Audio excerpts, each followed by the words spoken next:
Thank you all for being patient. Sorry that took a little bit longer than we thought, but I'm going to get us back into our regular meeting. I'd like to,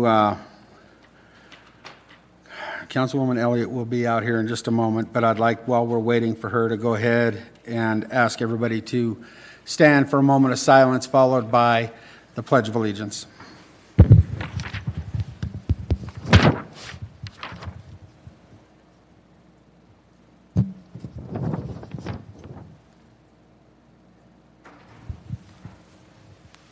I pledge allegiance to the flag of the United States of America and to the republic for which it stands, one nation, under God, indivisible, with liberty and justice for all.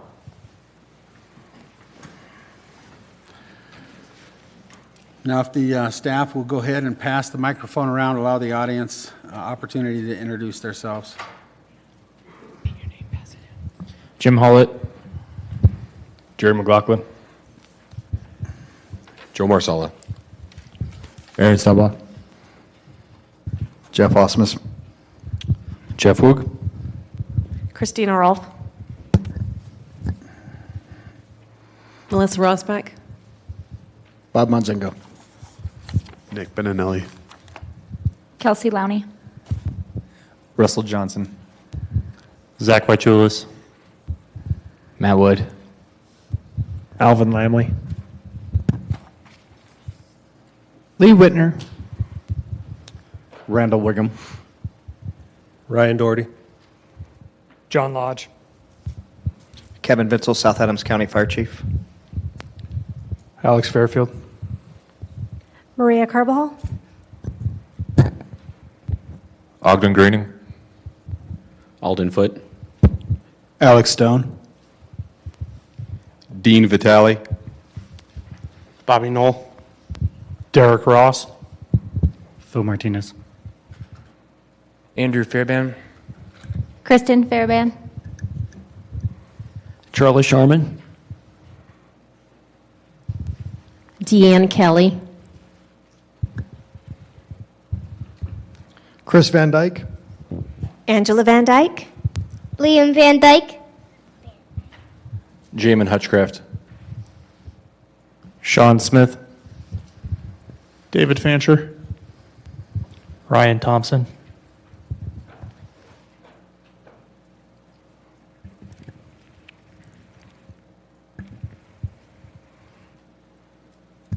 Susan Noble.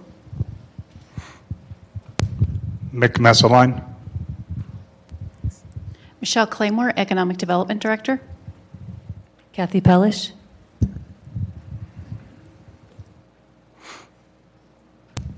Wes Friednash.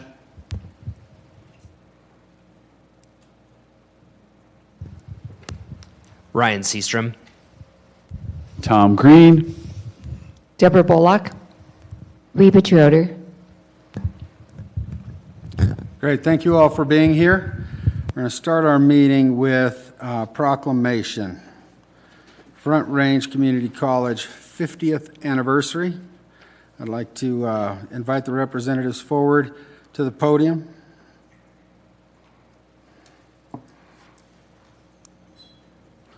Michelle, you have anything you want to say?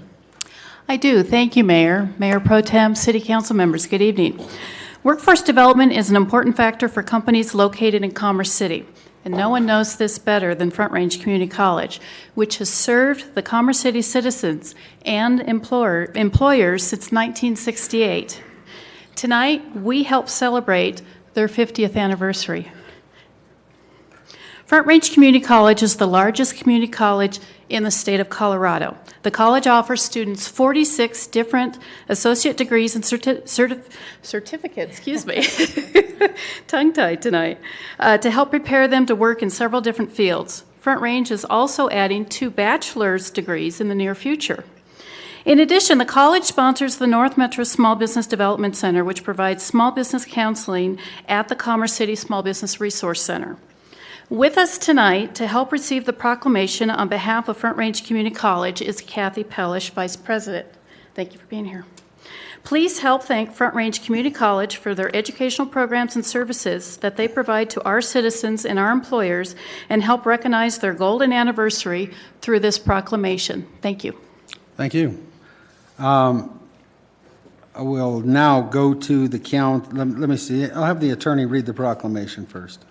Whereas Front Range Community College FRCC was established in the fall of 1968, and whereas today FRCC is the largest community college in Colorado, serving 27,000 students throughout the state, and whereas workforce development programs help support the employment needs of current and future Commerce City businesses, and whereas FRCC offers Commerce City residents and businesses a variety of academic classes for transfer and personal or professional enrichment, and whereas FRCC partners with Commerce City school districts for concurrent enrollment programs, and whereas FRCC supports local entrepreneurs and businesses through its partnership with the Small Business Development Center and by offering customized training through the FRCC Corporate Solutions Division, and whereas FRCC adds approximately $591 million in economic value annually to the Colorado economy, now therefore be it resolved that the City Council of Commerce City recognizes and honors Front Range Community College, including the faculty, staff, students, and alumni on the 50th anniversary of its founding.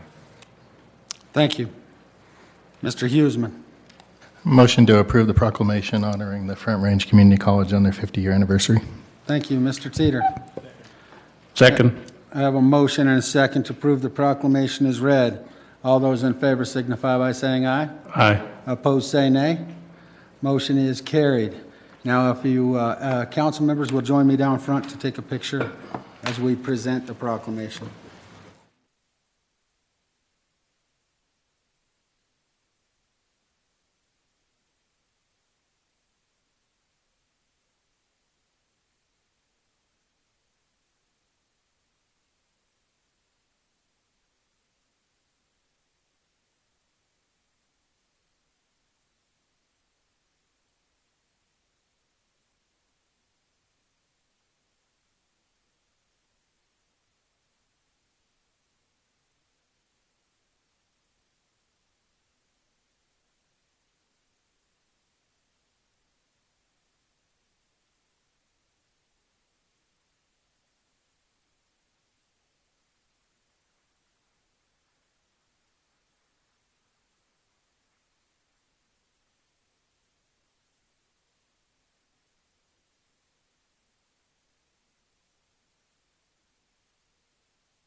All right, the next item on our agenda, citizen communication. Per council policy, citizen communication is the time on our agenda for the public to address the council on businesses and affairs of the city.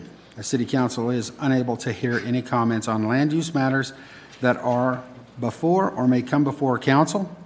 Please reserve such comments for the appropriate public hearing.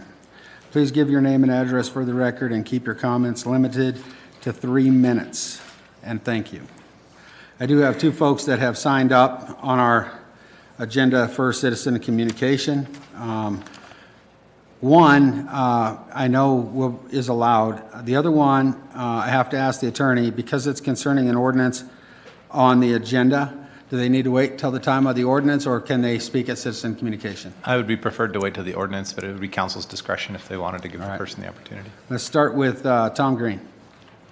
State your name and address for the record, please. Good evening, Tom Green, 500 Cooperative Way, Brighton, Colorado.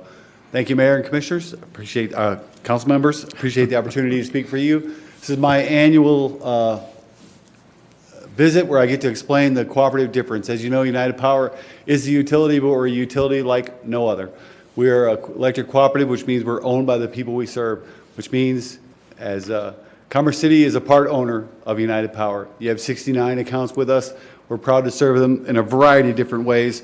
That includes the rec center, the golf course, several traffic signals, railroad signals, crossing lights, pumps, waters, irrigation services, and even the parks. And again, one of the things about an electric cooperative is that we try not to make money. It seems like a strange idea, but we try to serve our members at the lowest cost possible. And if we do have excess earnings, we call them margins, and we return them back to the members. We call those capital credits, and you're allocated them every year. And as our cash position allows, our Board of Directors votes to return that money to the members. This year, the Board of Directors voted to return $4.5 million. That went out into the community, to our businesses, to our residents, and including our franchise cities that we serve.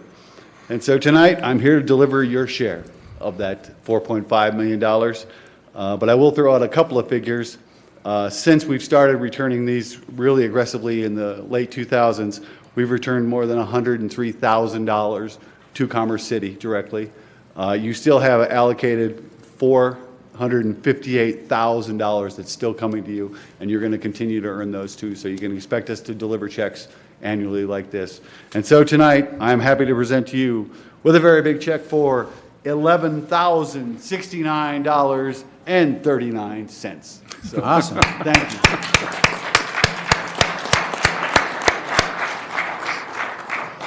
We really appreciate the opportunity to serve you, work with you, and do it whatever we can to make this life better here in Commerce City, especially the areas we serve. So, And I think thank we you. just recently got a check from you not too long ago for upgrading to the LEDs. Yes, you did. Again, That was significant as well. we love to give money We back to our appreciate it. members. That's our deal. Thanks, We don't Tom. want to keep it. So, thank you. Appreciate Thank you. it. Just give the real check to the attorney. I will. All right. I also have a list of all your things. Thanks again, Tom. Thank you. Appreciate it. Have a good evening. You too. All right. Next, I want to ask the council before I call this resident up. They're here to speak on ordinance 2183 on the agenda. I'm open for a motion from the council as to whether you want to let them speak during citizen communication or wait until the appropriate time on the agenda. And Mayor Ford, may I note the 3 minutes is allotted regardless of whether it's during the hearing Right. on that. If it's during the public hearing on the ordinance, it would be easier as part of the record on the ordinance. So that would be my recommendation. I know, that's why we Sure. have it then. Mr. Huseman? Make a motion at this resident's choosing whether or not they want to speak during this period or wait till later to have the option to speak now. Okay. Is there a second to that? Mr. Davis? I'll second that. All right, I have a motion, a second, to leave it up to the resident if they want to speak now or wait until the ordinance comes up. So I'd call forward Susan Noble.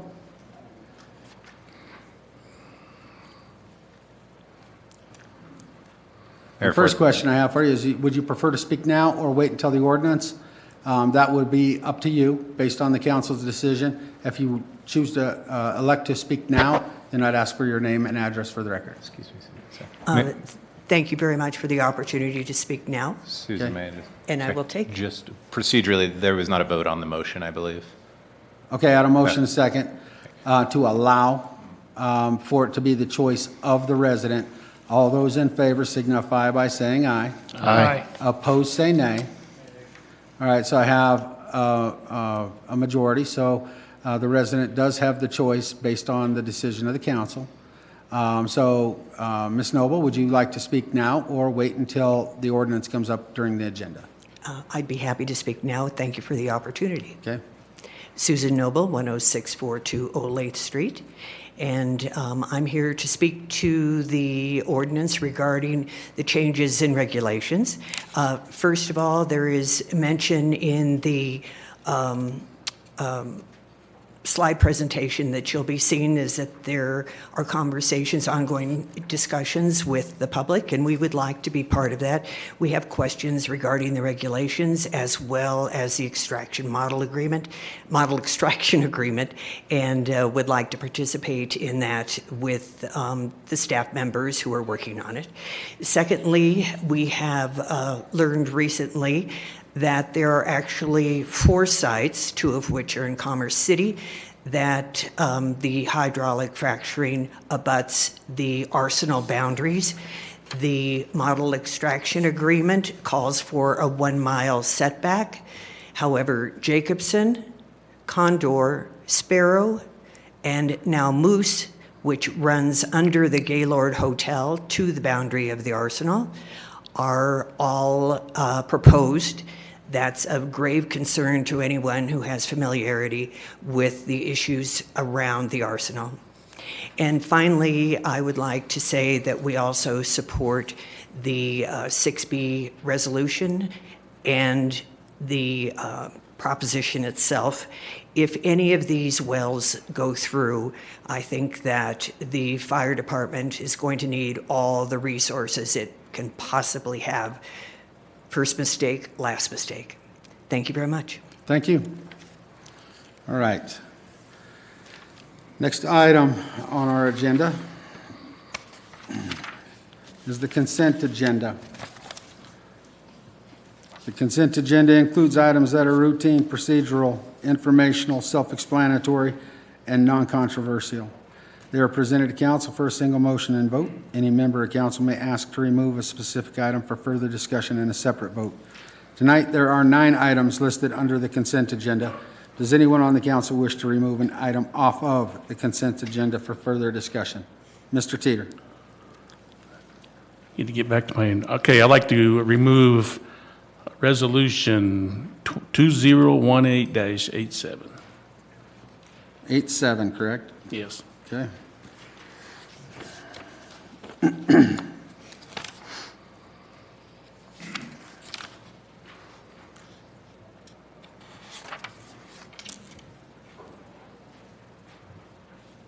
All right.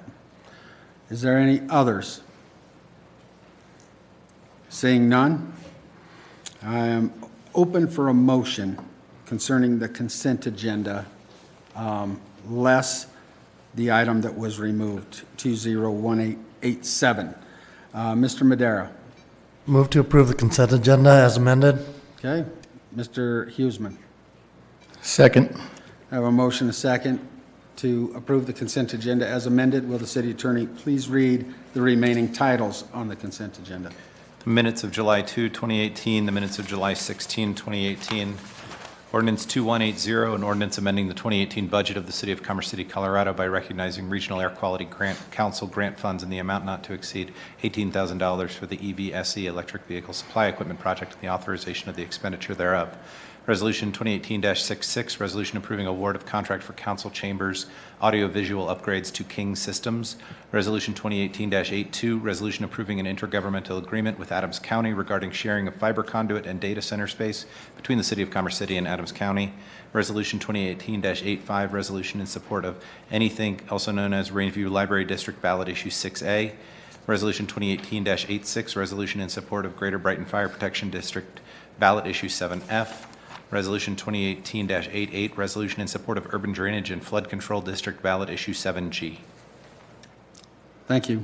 I have a motion and a second. Titles have been read. I'll ask for a roll call vote at this time.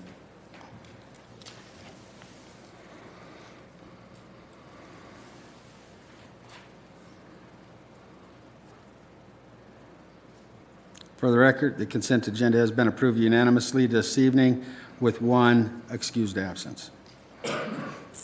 Now we'll go on to the pulled item, which is Resolution 2018-87 in support of South Adams County Fire Protection District Ballot Issue 6B.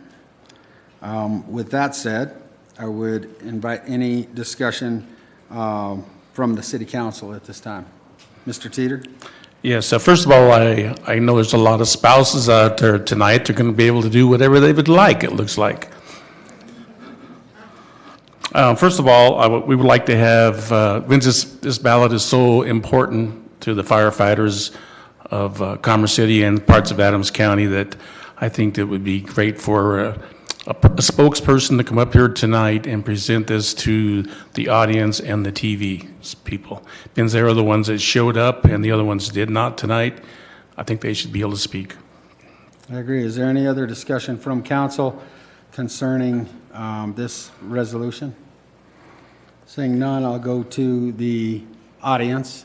Is there anyone in the audience that wishes to come up and speak to the council concerning this resolution? Just raise your hand. All right. Look at that. A whole bunch. Mr. Venzel, Chief, you want to come up? I know you have to walk that line of what you can and can't say because of the political issue. Come on up to the podium, and then we'll go to some of the others. Thanks for being here tonight, by the way.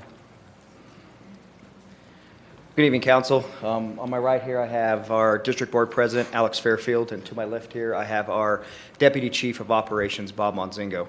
And we come on behalf on the reasoning why we are going for the mill levy increase. I'm just going to read a few points, see if we have any questions, and that'll be all, for our little deal up here. As you can see, though, obviously it's a very important issue. We have a lot of the fire personnel members, which I want to thank for being here. It's very important to them as well. Our mission is to protect life and property environment through fire protection and emergency services. We serve all of Commerce City and parts of Adams County, now consisting of about 73.8 square miles, with roughly somewhere in the neighborhood of about an 8,200 call response, which is increasing 10% each year, which this next year will probably reach up to 9,000. We have some challenges upcoming in the future. For those of you that don't know, in 2013, we went for a mill levy increase from 4.3 to 9.9. We had one of the lowest mill levies in the metro area, and we still do. However, with the growth and our call volume increase and the level of service that we want to provide to the citizens, we have decided, the district board has decided to put this on the ballot for the taxpayers. We are asking for a 4.75 mil increase to equal, or 4.85 to increase to 14.75. And this is to help in the future staff firehouses, as well as some capital projects. The majority of the cost, though, is personnel. It is very important to us that we have the personnel to provide the level of service that we are providing. We are running real thin at the moment. We are still providing, as you're aware, we moved from an ISO level 5/6 to a 2, and the level of service that we are providing is a good response time between 5 to 8 minutes, more on the 5-minute side. And if we do not get this mill, our level of service will most likely have to change, and that's why we're in front of council today to give the reasons why this is put up on the ballot. We want to keep the level of service we have, maintaining the ISO level 2 service, and it's just all about the citizens, and we wouldn't be up here in front of council and or the taxpayers if we didn't feel this was necessary. Thank you so much for coming in. I want to ask if there's any questions from council members for the chief or any of the representatives from the fire district at this time. Mr. Teeter. Yes, thank you, Chief, for the presentation. I think it's important that you let the public know today how many firefighters you do have and how many you're going to increase to. Thank you, Mayor Pro Tem Teeter. Great question. Right now, we have around 42 active firefighters. So we have about 55 career employees. But again, in order to run a fire service, it's just not about boots on the ground. The firefighters are our bread and butter. Let's not, I'm not going to sugarcoat that. But as a district as a whole, even our fire prevention department lacks the personnel. So with this increase, we would be increasing, our staff to 25 to 30 personnel. Majority of them as far as firefighters, but also in fire prevention. And, our 5-year layout is, to get the personnel up to 2 firehouses, but along with the administrative staff as well as fire prevention. And we believe, the district board, myself, and our operation division believe that this mill levy will, if passed, will definitely be good for us for the next 10 plus years. Awesome. I do have a couple comments. First and foremost, I want to thank the firemen that are under you, and I want to thank you for your leadership and the board. I noticed over the years how valuable and the cooperation that the fire district and the city have had. When we talk about government entities within our community, it's the fire district that is always represented at our Rotary organization. I recall just not too long ago, elderly couple that had a tree fall down across the driveway of their neighbors in a windstorm. And it was the fire department that actually said, hey, we'll help out. And they went up and they cut the tree apart and got it out of the neighbor's driveway and made things passable. Those are things that you don't have to do, but they're things that are noticeable within our community that you and your team of firefighters take the time when they're in our community that they, even though it may not be their job, they go that extra mile to show respect to our residents. You see them in King Soopers buying their food for the firehouse. They're pleasant. They go out of their way to say hello to the residents and to talk to the residents, and they're always there to answer questions. And it makes it a whole lot easier for me to be able to support an organization within our community. Your customers are our customers, and public safety is, of course, the top of the list for the community and for us as counselors. So a huge thank you to you and all of the firefighters for everything you do on a daily basis that may not pertain to firefighting. You do that great, but you do all the other stuff exceptional too. So huge thank you to all of you. Appreciate it, Mayor. Thank you very much. Absolutely. Mr. Huseman? Thank you. I just want to caveat on the mayor's comments. In addition to doing a great job of protecting the public, which you guys, we know you do, you've had some high-profile fires that you've had to fight this year with the recycling plant and some other stuff, and you guys have done it just in an excellent manner. But what I really want to highlight is I really appreciate you guys dedicating some of your vehicles to the fallen, to include Deputy Gum and some military members that have fallen. I think that's a very touching tribute that you guys do, and I appreciate that. And so this is an easy ordinance to get behind and support you guys in trying to get more money and protect the community that much better. So thank you. Absolutely. Thank you, Councilman Huseman. All right, seeing no other questions at this time, Mr. Davis? I just want to echo everybody's thought. I've had the unfortunate circumstances to have you at my house a couple of times, and the response was incredibly fast. The personable firefighters and EMS that have showed up were remarkable.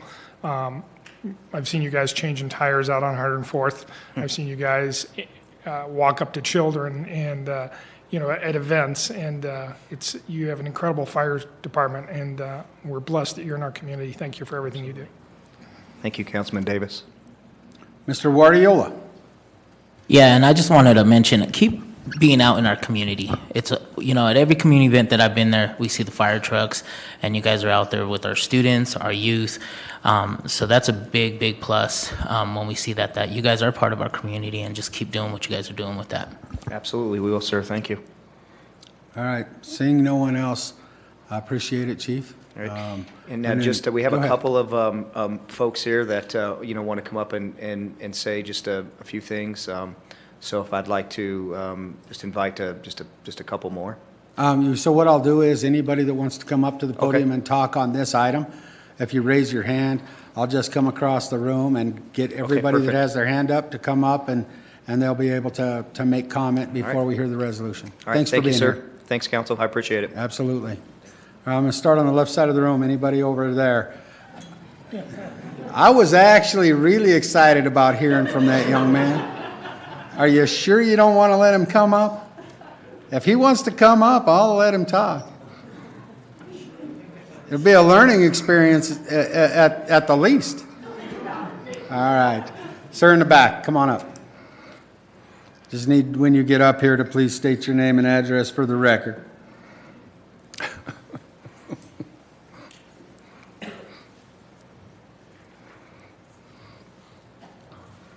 Hi, Mayor, Town Council. My name's Alvin Lamley. I live at 1555 Sidewinder Circle in Castle Rock, Colorado. I just want to say I am in support of the Resolution 2018-87 for public safety. We appreciate it. Thank you. Thank you. All right. Anyone else on the left side? All right. Come on up.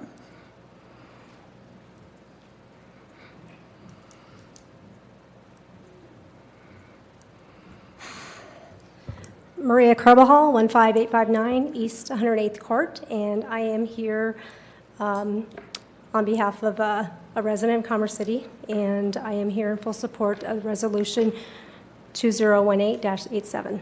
Thank you. Thank you. Any more on the left?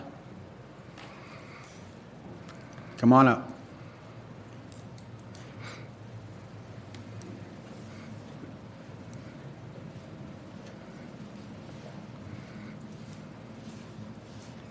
Lee Whitner, 12815 King Street, Broomfield. I'm in support of the resolution and of the ballot initiative 6B. And part of it is because although I'm a firefighter myself, you never know when you're going to need the fire department. I was fortunate enough to have South Adams respond. It's a mutual response when I lived in Brighton, right on the corner, kind of on the edge of the districts, for a house fire that you never think you're going to have, which was caused by my chicken coop while I was gone. I've also been fortunate enough to have the firefighters respond when my father passed away from Lou Gehrig's. So it can happen to anybody. It's happened to me. I have personal experience. The professionalism, the volunteers, paid career staff put out every day, you can't, it's without value. It's, you know, it's so important. And so that's why, again, I'm in favor of both the resolution. I thank the council for having this resolution. And again, full support of ballot issue 6B. Thank you. Thank you. I got to tell you, Mr. Teeter, yes, one more reason for you to not have chickens, huh? That's exactly right. I'm against those chickens. All right. Anyone else left on the left side of the room or over here? My left, your right. Seeing none, I'm going to go to the right side of the room. Who would like to come up and speak on this item? All right, I'm going to go with Deborah first, and I'll get to you in the back here in a minute. Ms. Bullock? And just for the record, it's great to have another board member from the fire board here tonight. Thank you. Good evening, Mayor Pro Tem and Council. My name is Deborah Bullock, 6130 Ivanhoe Street, Commerce City, Colorado. I'm here as a citizen tonight and one who cares about public safety and one who cares about our fire department. And I am in support of the resolution. In 1910, the population of Commerce City was 30 people. In 1914, it was 100.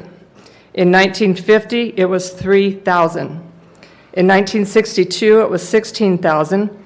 In 2000, it was 21,500. In 2010, it was 49,000, almost 50. Today, we're almost at 56,000. Fire calls have grown from 69 to almost over 8,000. So obviously, the more people you have, the more calls there will be. Commerce City is projected to have more than 100,000 residents in our near future. I have been living here all my life, and I have watched this department grow from one station and as a volunteer staff to 8 stations and a paid fire career department. 76 years ago, our volunteer firemen could actually be volunteers. This is when firemen answered calls from their home, and employers actually let them leave for fire calls. The city was small enough, and that worked then. In 2018, all volunteer does not work and does not exist unless you lived in a very small town. The volunteer firemen now our volunteer firemen, we do still have some, continue to volunteer to become a career paid firefighter. Not only has the fire department grown by leaps and bounds, but in today's world there is more training and more certifications required, more sophisticated gear and other equipment, more regulations and rules that did not exist 50 years ago. You have to pay competitive wages or you lose them to other fire departments. As in any business, your payroll is the highest expense. It is no different for the fire department. Public safety should be a concern for everyone. Commerce City is a quality community for a lifetime. When the city grows, the special districts must keep up, our water, our fire, our schools, and the library district. So the fire department must grow with the city. The fire department must be ahead of the game and not behind. In 2011, the department started paying their first fire person, which was the chief. In 2013, we passed the 5A, which allowed us to staff 2 departments, buy more trucks, build new houses, and improve the ISO rating to an ISO 2. So in the future, we will have to keep growing, and I support the resolution. Thank you. Thank you. Ms. Reba? Former councilwoman, good to see you. Thank you. So I'm Reba Droder, and I live at 7505 East 121st Place in Thornton. And so you might be wondering why I would be coming to City Council on this cold, dark night when I really could be nice and at home, baking some cookies or something like that. But I think this is really important. I think I'm the #1 fan of the South Adams Fire District, and I think I'm their #1 fan for a good reason. I see how old I am. I've lived long enough to see such things as when the refinery blew up, which now it's huge. We have the Rocky Mountain Arsenal that we have to protect. They have their own fire, but we have the surrounding perimeter areas. And my brother worked at the refinery. I've been there when families have been sobbing. They've lost family, they've lost their houses. I've been a witness to the fire district showing up. I think it was New Year's Eve. If it wasn't, it was like the next day. It was in a terrible blizzard, and the water system let loose in the nursing home with all of these very frail people. And they ran over there. I mean, there was water everywhere. They ran over and got them, and we moved them to Adams City Middle School. This was a magnificent night for the fire district, and how they stayed up all night and took care of everyone. So I've been a witness to many things. Cities, counties, and states, #1 reason for creation was safety. So these folks are on the ground floor of that safety. This fire district was built with the blood, sweat, and tears from the ground up.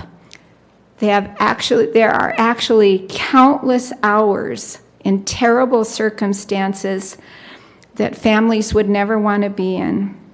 It was built by the heart and hands of volunteers. You have on this council right now and previous councils the Teeter brothers. These men, these brave men, the hours are into the tens of thousands. Now you tell me something that you have all done in the tens of thousands of hours when other people are running away from the situation. They are running in by the tens of this one family alone. I know all of the people that started this fire district, many of them are gone now, and we have to honor them by continuing the good work and helping. Now, where was the city when all of these guys were doing this? They were behind this fire district 110%. The city has grown so large now that Commerce City must not outgrow its fire district. These brave men and women must have our support as they tackle issues and circumstances that the rest of us never face unless we are victims of disaster. Just when I was coming here tonight, 3 of our fire trucks were passing me by, going to God only knows what and finding themselves in God only knows what circumstances. They run into terrible situations. They must have the needed equipment and staff to take care of the families of Commerce City. This is City Council 101. I ask for your support for Resolution 2018-87. And Mr. Mayor, before the other gentleman comes up, I would like all of the firefighters that are here tonight to just come up and say their names so that you can put a name to each face. Thank you, Reba. Well, let's see. I'm contemplating, do I even call anybody else up? Because if they're all going to come up here and state their name, they might as well come up and state their name and their support for the resolution. Gentleman over here, why don't you come on up?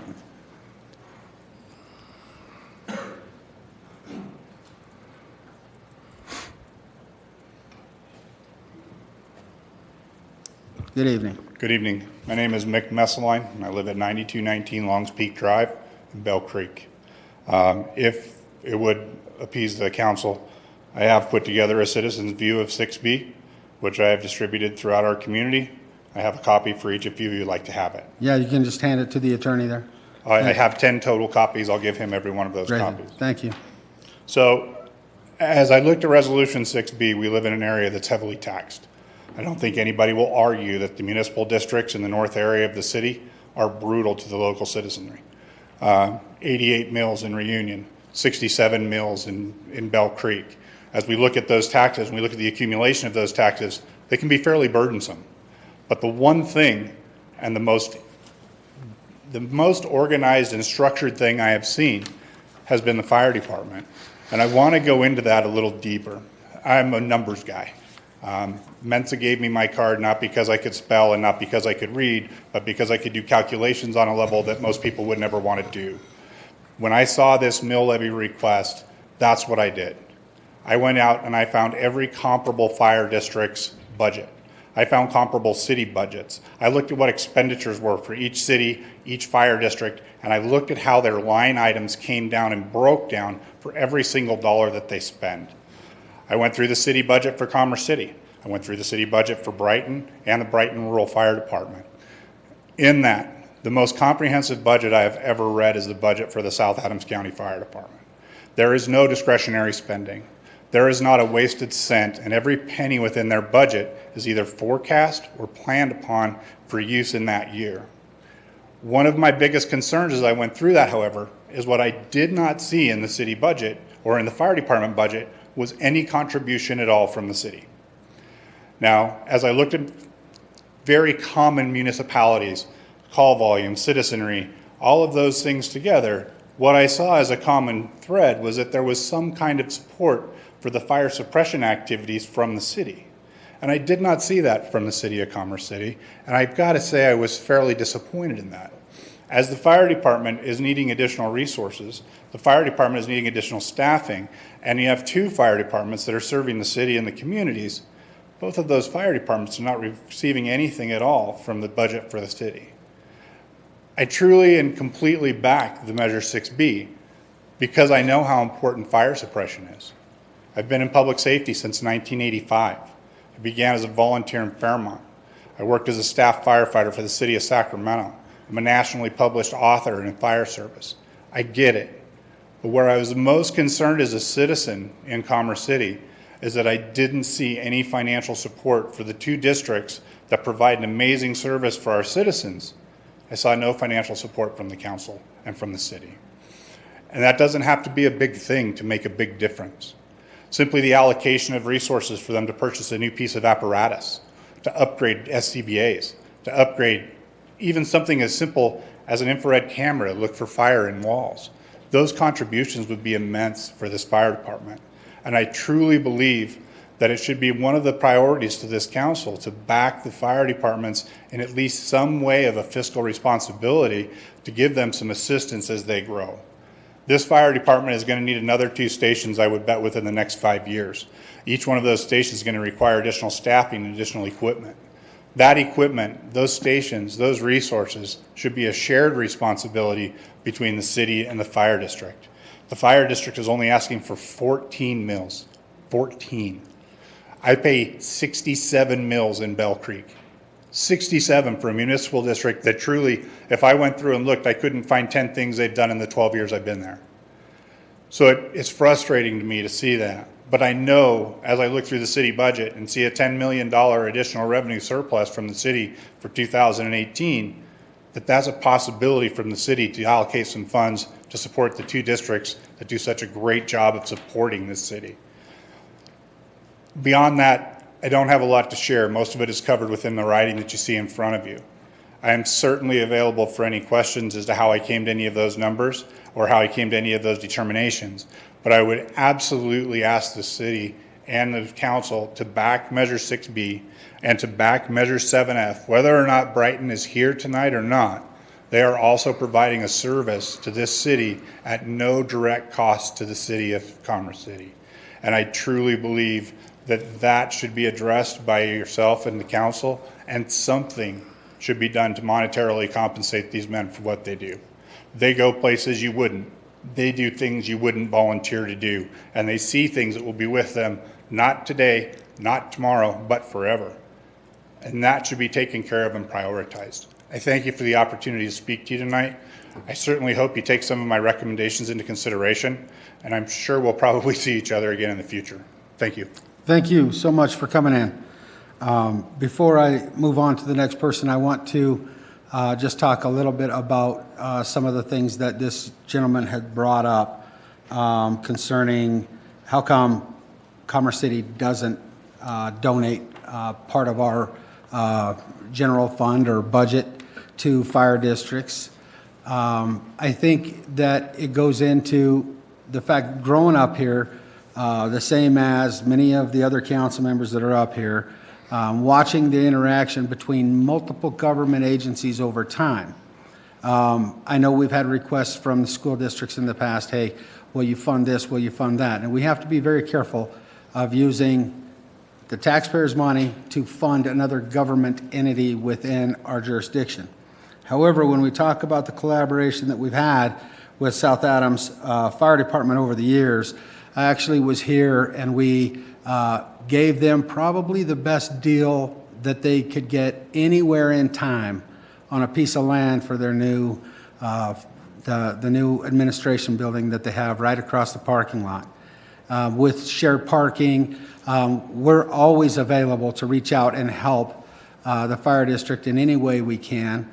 And I think that there's another piece of that is, over all the years, there's been this concern that at what time does the city get big enough that they decide they want to take over or incorporate the fire district and make that a city department rather than being a separate governing body. And it's been concerns of longtime firefighters that they didn't want the city to take it over. We have a separate water district, we have a separate fire district, and so we're kind of a different city. But I think if we started to fund and put money into our budget for the fire district, it would make some of the folks at the fire district a little uncomfortable that, what's the city doing? Just with collaborative efforts of talking with the fire district, they've always came to me because I believe I have a very long time relationship with the chief and others in the fire district. They've always talked to me and said, hey, Mayor, we're worried. What happens after you're gone?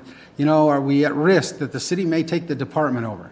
I could tell you right now that the last thing in Commerce City that I would ever recommend this city take over is the fire district. Just absolutely would be a horrible thing to do. But I wouldn't want to give a presence that the city's trying to be involved in the fire district financially to give a false read of why are we doing this.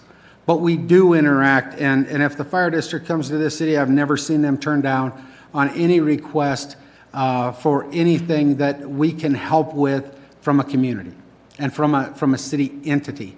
So that offer is still there, and the chief knows it. If he needs something from this city, he absolutely will come and ask us, and I can't foresee us turning him down on our request. We also gave some land to the school district for new high school. I think that's an important part about being a community, is working together to try to decrease the overall cost for our customers, which are the same, whether you're the fire district, the water district, or the school district. Our customers are your customers, and if we can reduce costs by helping each other, it helps the community. And so I want to continue along that path. The other thing that I think is important to mention that is different about South Adams Fire than any of these other metropolitan fire districts that a lot of people don't tie together is over the years, we've had a lot of firemen, including Rick, that have ended up having cancer or died from cancer. A lot of them in the audience who have had cancer. And it's because of the fact that we are a very industrialized city. And these firefighters are fighting chemical warehouses and fires that most fire departments wouldn't see if it wasn't because of the type of city we are. We're Commerce City, and we're a city of commerce. And with that said, we've always had a lot of unique things that I think have heavier impacts on firefighters than most other cities. We happen to be the only city in the state of Colorado that has an oil refinery. And the response and the training that has to be done is beyond most other departments or what they would ever see. So these guys, I think, have a little bit more in their playbook than most firefighters will ever have. They may learn about it, but these guys are actually fighting those chemical fires, and we know we've lost some of our firefighters over the years to cancer because lack of quality equipment. Now we're in an era where firefighters are ending up having to look at wearing bulletproof vests and going in active shooter type situations to fight fires or to deal with wounded. That is a shame to see in our country, let alone to even consider in our community. But we want them to be prepared. We know that the cost of safety has risen exponentially over the last few years. So I can't say enough about this district and the fact that if they need anything from the city, that we're there to help them. But I would have to say that if they needed anything from the community would be there to help them as well. So I appreciate your comments, sir, and same with former council member Drotar. But I want to move on, and what I'll do is, if you all want to just walk up, say your name real quick, and whether you support or not the resolution as per the request from Reba Drotar. You're more than welcome to do that. If you don't want to come up, you don't have to, but if you just form a line right down the middle of the aisle, then you can come up and at least let us know where you stand, and we'll get through this process and be able to vote on this resolution. So just form a line down the middle and come on up, name and where you stand.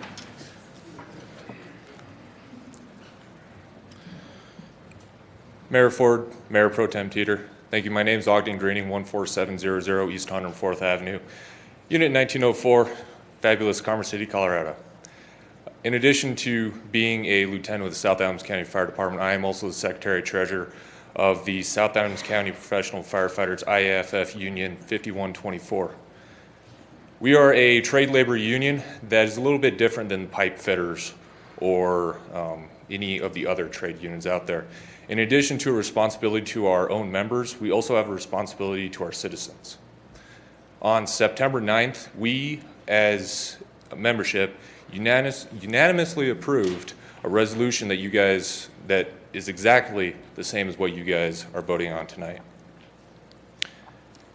Not only on our jobs do we place the citizen's safety first, do we place our own safety first, but when we're off duty, we also do the same.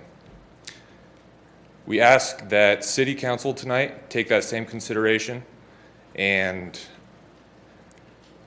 decide to place the safety of the firefighters and the safety of the citizens in the forefront and approve Resolution 2018-87. Thank you. Great, thank you.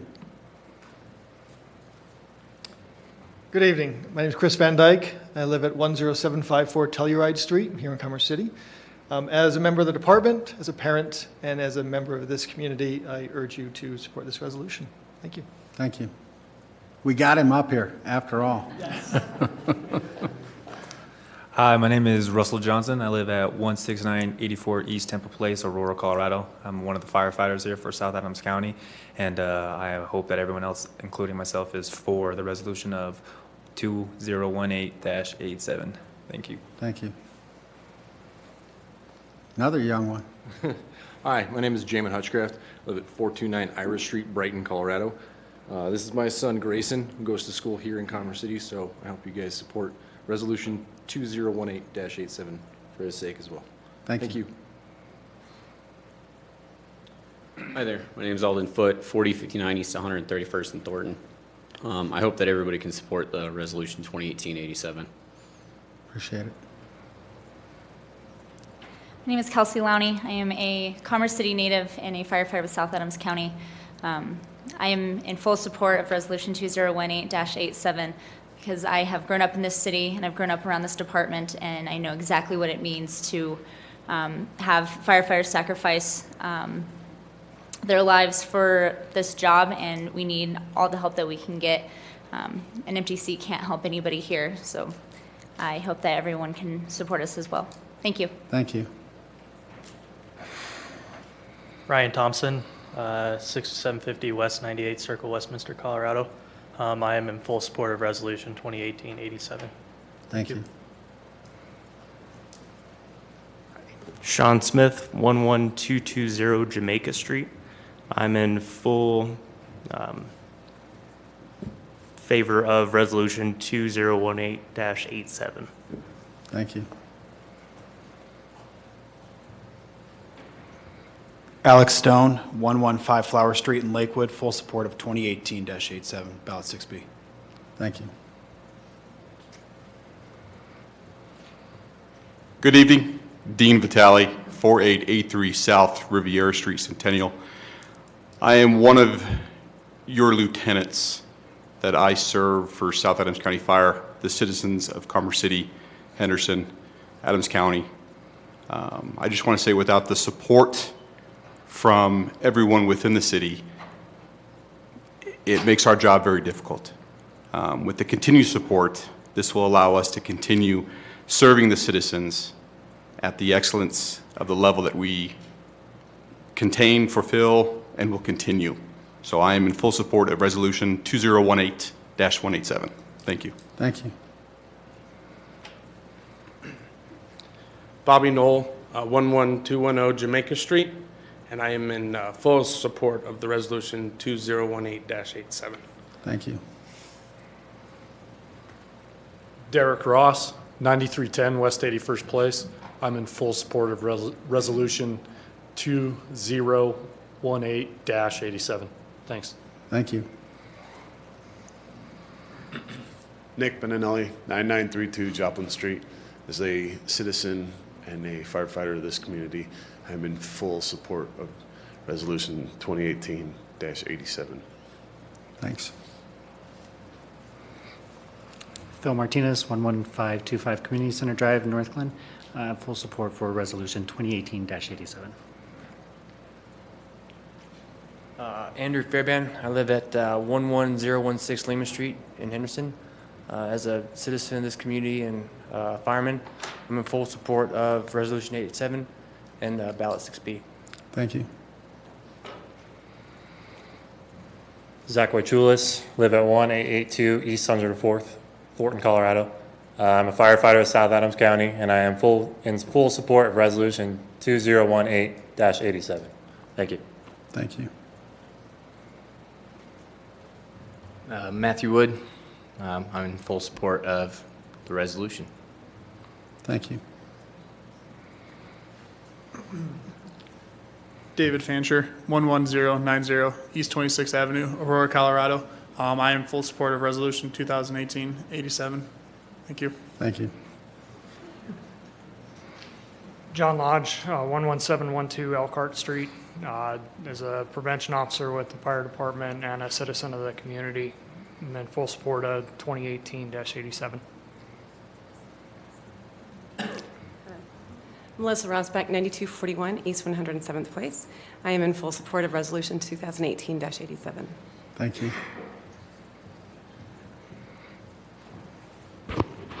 Guillermo Serna, 14122 East 102nd Place, Commerce City, Colorado. And I appreciate the fire department quite a bit because they kind of saved my life.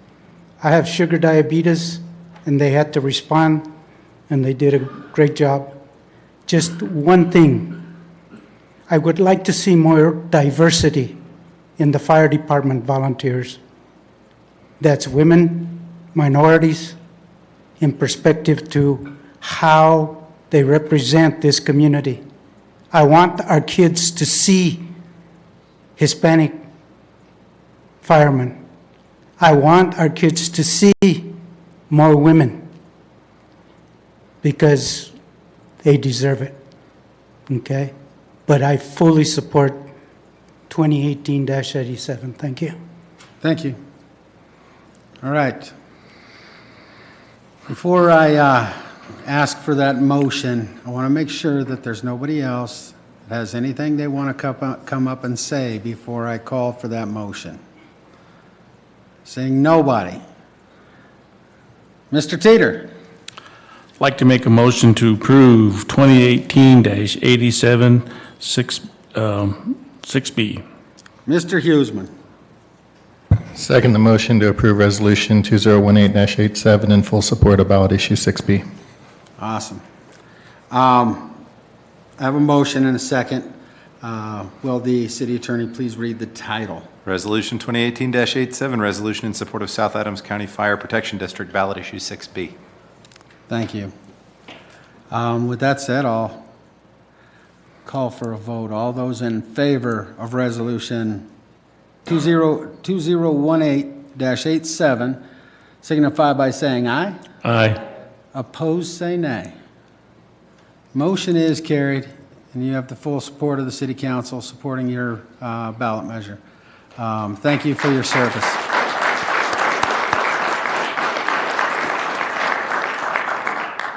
All right, now I got to get into the rest of the agenda because we're going to be here all night. I know it, thanks to Reba.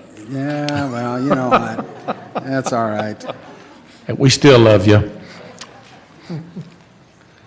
Thanks, everybody. Empty place. Two people. I'm just going to give it a second. Yeah.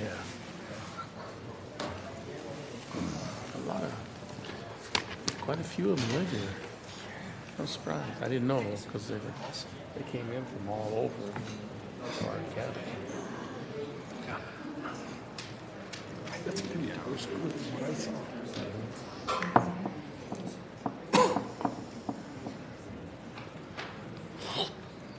All right.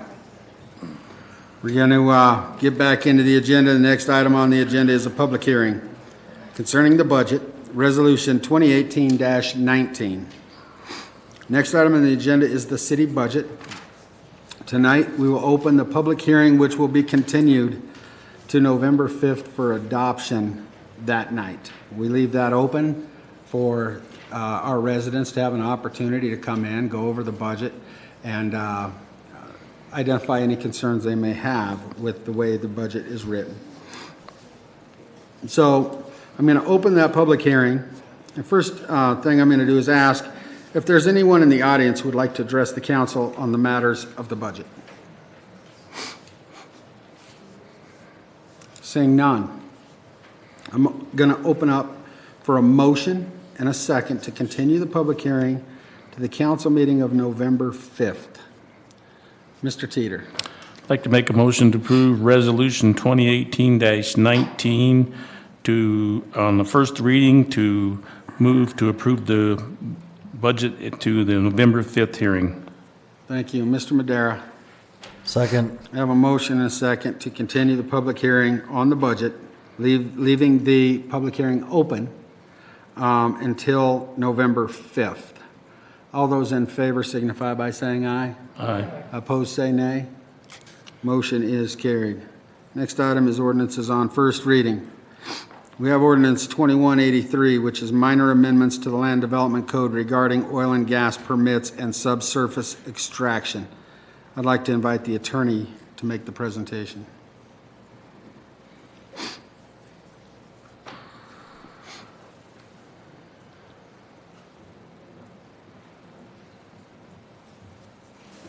Thank you, Mayor Ford and council members. Ordinance 2183 makes the minor amendments to the Land Development Code regarding oil and gas permits that were discussed at the City Council study session last week.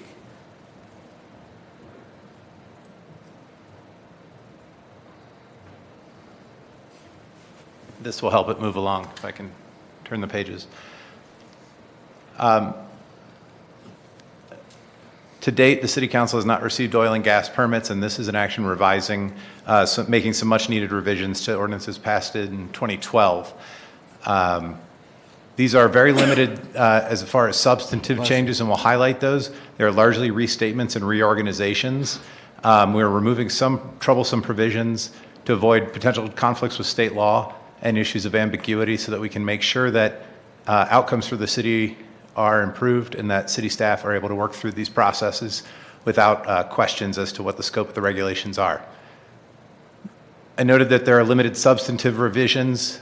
Staff is continuing to study potential changes and receive input from both the public, the industry, partner agencies, and experts, and that that's going to be an ongoing, much more detailed process, and any substantive revisions won't be brought forward without stakeholder engagement or input from the public.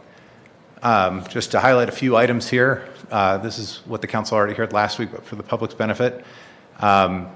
The permit requirements, although the edits in this document appear substantial, most of it is relocating requirements from the subsurface extraction section of the Land Development Code that regulates the activity to the permitting standards for oil and gas permits. So none of those items are really changed. We've taken effort to link the application requirements with those standards more clearly and to restate the approval terminology without reducing the requirements for compliance with city regulations. We have made some clarifications, especially regarding what it was intended originally as far as fees and the impact fee and the timing of payment there, as well as the operator's responsibility for pass-through costs of the city in processing these permits. We have confirmed the notice requirements to make sure that what public notice is ordered by the code, it matches throughout. And then we have also restated, without revising the substance of, provisions about what considerations for zoning, city standards, and then general compliance with state and federal law apply. A few other clarifications were made about timing for lapse or inactivity, what has to be submitted as far as information for city to evaluate proposed transportation routes, and then to revise the standards for noise control to match other similar standards. A couple other items that may be viewed as substantive are confirming a requirement to consult with federal agencies if operations are near federal lands, deleting an automatic extension if a state permit is extended and having its own city standard for that extension. There is a provision on the lapse of a city permit elsewhere in the LDC that's a standard requirement and permission for any city-issued permit, so making sure that the city retains control over what goes on inside the city limits to the extent that it can. And then there was a vaguely stated floodplain prohibition that required some satisfaction of concerns, but the real idea was if you're going to develop in the floodplain, you need to obtain a floodplain permit. This proposed update also deletes a couple requirements that had a potential for conflict with state law, including a prohibition on service operations that were actually outside the city, and then a process by which the city council could waive waive certain city standards based on a concern that they were preempted under state law. Two additional revisions were endorsed by council at the study session last week. A very high-level regional or master operator agreement that is not intended to replace the city's standard extraction agreement that would apply to all wells, and it would be limited to setting a standard of best management practices that would apply and other general protective measures for operation in the city to any of that operator's activities in the city to help streamline that process while enhancing public safety throughout the city without having to negotiate those on a case-by-case basis. As I mentioned, each site would require its own extraction agreement still prior to the issuance of an oil and gas permit. Public comment is expressly required on that regional operator agreement by the new proposed terms. The site-specific extraction agreement also has a period for public comment that has always been required since the 2012 code provisions were enacted. And then the last item was to allow a direct appeal from the oil and gas permit directly to a district court under the Colorado Rules of Civil Procedure. So those are the proposed revisions in Ordinance 2183. If there are any questions from council. Any questions for the attorney from the City Council? I do have one comment. We did have a resident get up and speak during citizen communication. with some concerns and input on ordinance 2183, and there was a comment made about a 1 mile setback from the Rocky Mountain National Wildlife Refuge. And to my knowledge, there was a sample extraction agreement that mentioned that we could ask for that kind of a setback, but we do not have any requirement or regulation within our land development code that would require a minimum setback from the wildlife refuge. Is that correct? That's correct. I just didn't want that to go as gospel and have people think that there's a regulation that we have that we don't have. So I just was trying to straighten the record out that there is no requirement of a setback from the Rocky Mountain National Wildlife Refuge in our land development code. With that, if there's no further discussion, I would go to the audience. Is there anyone who would like to speak on resolution or ordinance 2183? Come on up. State your name and address for the record. Good evening, Council, Mayor, staff. My name is Ryan Seastrom. I'm with the Colorado Oil and Gas Association, 1800 Glenarm Place, Denver, Colorado. Thank you again for the opportunity to provide comment today. My comments this evening will be brief, and I would first like to thank the city for their continued public education effort, bringing in various stakeholders from the city, state, and industry to learn more about oil and gas in Colorado. Regarding the regulations in front of you this evening, COGA is currently reviewing the changes made, but has recognized the city's intent of removing preempted items from the code and clarifying ambiguous language. With any regulatory update, large or small, COGA wishes to be engaged as a stakeholder in that process and be provided opportunity to review and comment on proposed regulations. Again, thank you for the opportunity to speak, and please do not hesitate to contact me or COGA with any questions or concerns you may have. Thank you. Thank you. Is there anyone else in the audience that would like to come up and speak on ordinance 2183? Seeing no one, I'm open for a motion. Mr. Teeter. I'd like to make a motion to approve ordinance 2183 on first reading. Council is seated. Thank you. Mr. Huseman? Thank you. Can I actually make a different motion, or do I need to follow suit on this one? Well, we have a motion on the floor. You can do a, what do you call it? Substitute motion? I'm looking to our parliamentarian as to how he wants this structured. I think you could ask Mr. Teeter if that would be allowed, or a second, or no second. Well, there is a motion on the floor, and I have to get a second, and we'll have to, if that's approved. You could move to amend that motion. Yeah, or you could I mean, there's ask- a lot of things we can do, but since I have a motion on the floor, I need to have a second, or it needs to die for fail of a lack of a second. So is there a second to the motion on the floor? Mr. Madera. I second the motion on the floor. All right, now, before I move on, there's a motion and a second. Now I can go into discussion. Mr. Huseman. Great. Although we as a council have had these revisions presented to us for a while, my concern is that these weren't really made public to the rest of the community, to our stakeholders, to our residents, until the agenda was posted on the website Thursday. So there's been a very short amount of time for people to review these changes.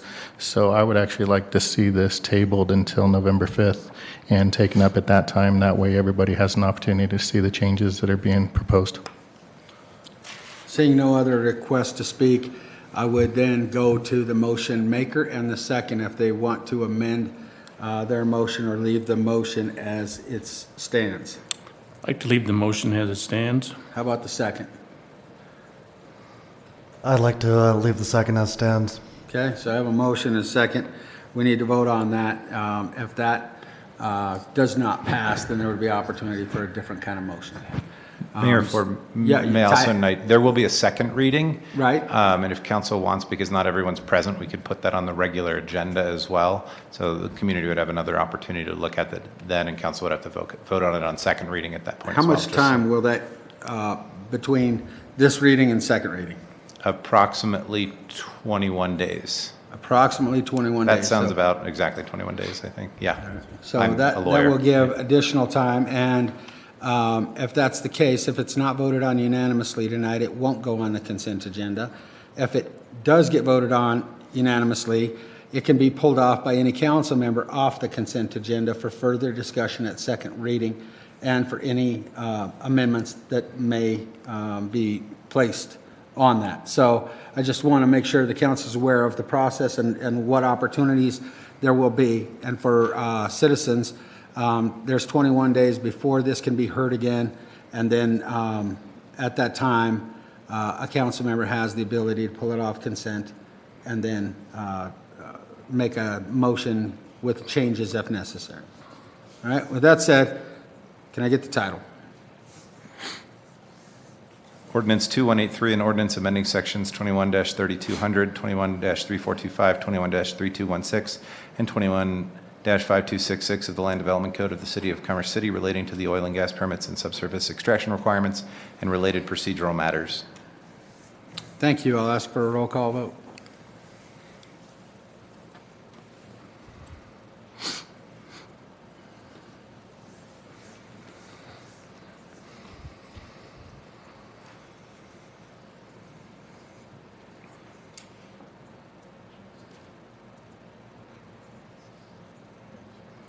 For the record, the ordinance is introduced unanimously by the council with one excused absence.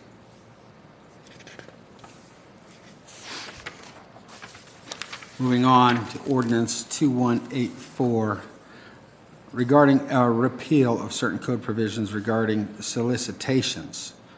I want to ask, is anybody on city council that would have any questions regarding this particular ordinance? Seeing none. I want to ask if there's anyone in the audience who would like to come forward and address the council on the matter of ordinance 2184. Seeing none, I'm open for a motion. Mr. Hughesman? Motion to approve ordinance 2184 on first reading as seated by council. Mr. Madera? Second. A motion and a second. I want to have some discussion. I want to mention that on solicitations in the city of Commerce City, if you have a no soliciting sign, per our ordinance, you cannot solicit that residence. However, the downside to it is the solicitors don't abide by that, so you would have to file a complaint or let the police department know that solicitors are coming. If you have the name of the company, whatever, the police department and/or the city attorney's office can reach out and ask them to not solicit homes that would have no soliciting signs placed. So I know there's a lot of residents that don't understand. You know, that our ordinance doesn't speak to every residence can't be solicited, but if you have a no soliciting sign, we do have an ordinance that protects you from solicitation, and you would have to get some identifying factors of the company to be able to file a complaint that could be followed up on to ask that company not to do that anymore. With that said, I'm in support of the ordinance and ready to ask for a roll call vote. And I would just read the title for you. Would you whatever. please read the title? Ordinance 2184, an ordinance repealing and reenacting Section 12-5005 of the Commerce City Revised Municipal Code regarding prohibited solicitations. Thank you. Now the roll call vote.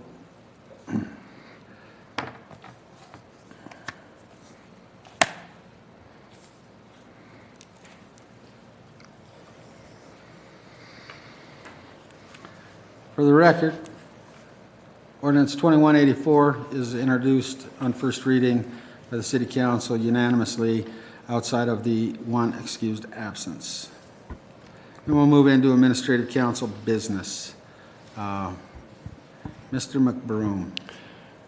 Thank you, Mr. Mayor. Two minor items for City Council. One is, although we're still in the fall time of year, it's not too early to start thinking about dates for the City Council's winter planning retreat. So my request would be to begin thinking about that so that we could have a short discussion at next week's study session and try to start to zero in on a date.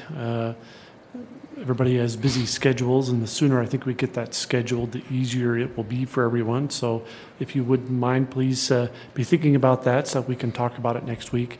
Secondly, Oakwood Homes is wanting to form a working group to explore the possibility of a use they're calling a food hall as part of the Reunion Center development. This working group would include people from the real estate industry, the restaurant industry. They want residents as part of that working group, but they'd also like 2 members of the city council on that working group.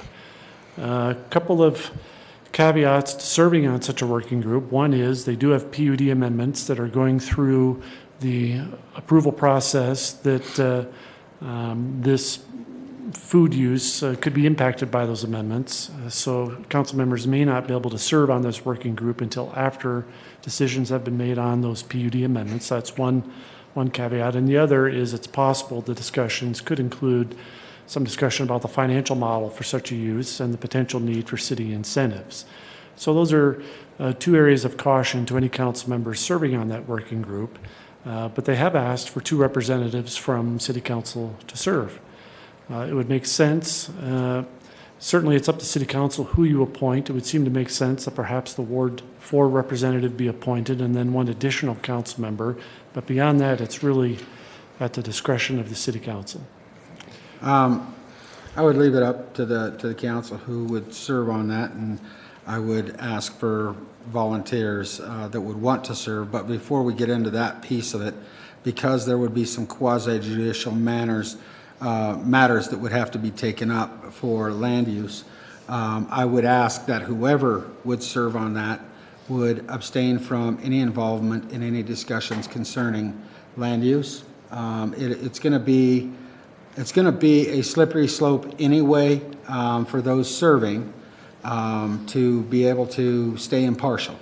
And so just keep in mind that if you serve on this, which I believe we need representation, if you serve on this, you may be asked not to participate in a public hearing concerning a land use matter that would directly affect the food hall, and you may be asked by me and this council to not participate in any discussions regarding incentives or negotiations for incentives concerning this food hall. And, I need to state that clearly because you would be putting yourself in a place of potential risk of not being able to vote on items that would come before this council that would be concerning this particular development. However, I think it would be great if there was some council involvement in the desire and attraction to fill a food hall and be able to provide that service to our residents.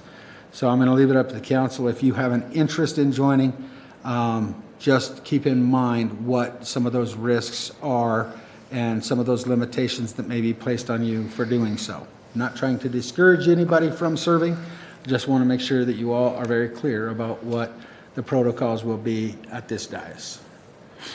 Mr. Guardiola. Hey, Brian, what is the time or just the estimated time for the retreat? When is it usually happening? Like what month, and what's the time frame for us? In the years that I've been city manager, the retreat has occurred as early as late January and as late as late February, usually in that time frame.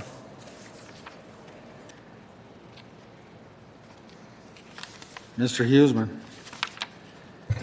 I do understand the comments that you made regarding conflict of interest and possibly needing to abstain from vote, and would like to volunteer to serve in that position because I feel that what they are proposing is a huge benefit to our community, and I would feel more beneficial if I was on the ground floor of that and helping the planning as opposed to just another vote.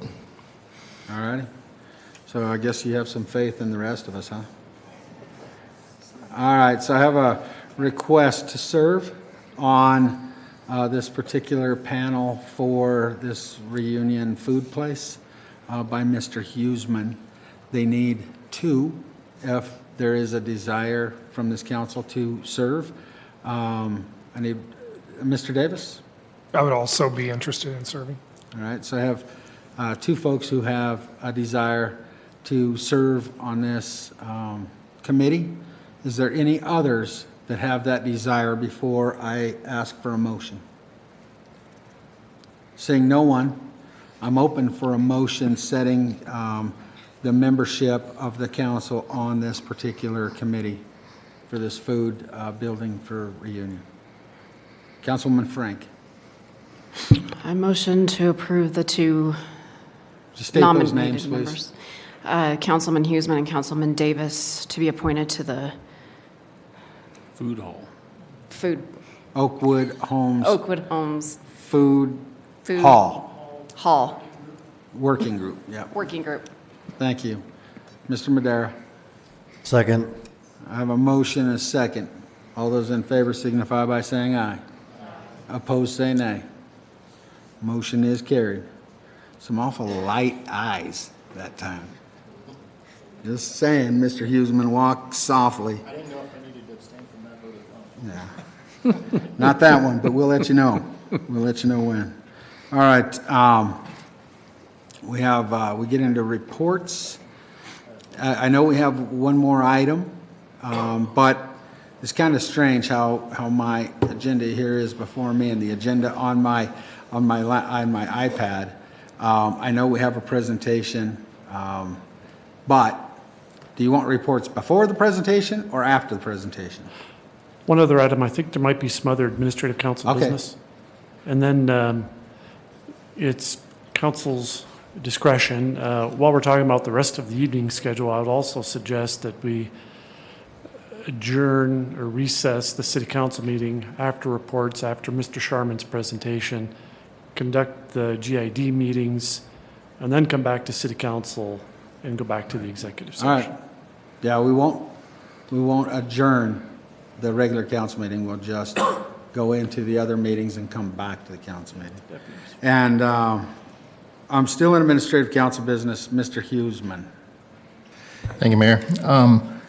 I was excited to see Justin here from IT, but he's disappeared. But a couple months ago, I raised the issue of the Wi-Fi working and not working in the Bison Ridge Rec Center, and I've been pinged by some more residents regarding the system not being as state-of-the-art as the rec center is supposed to be.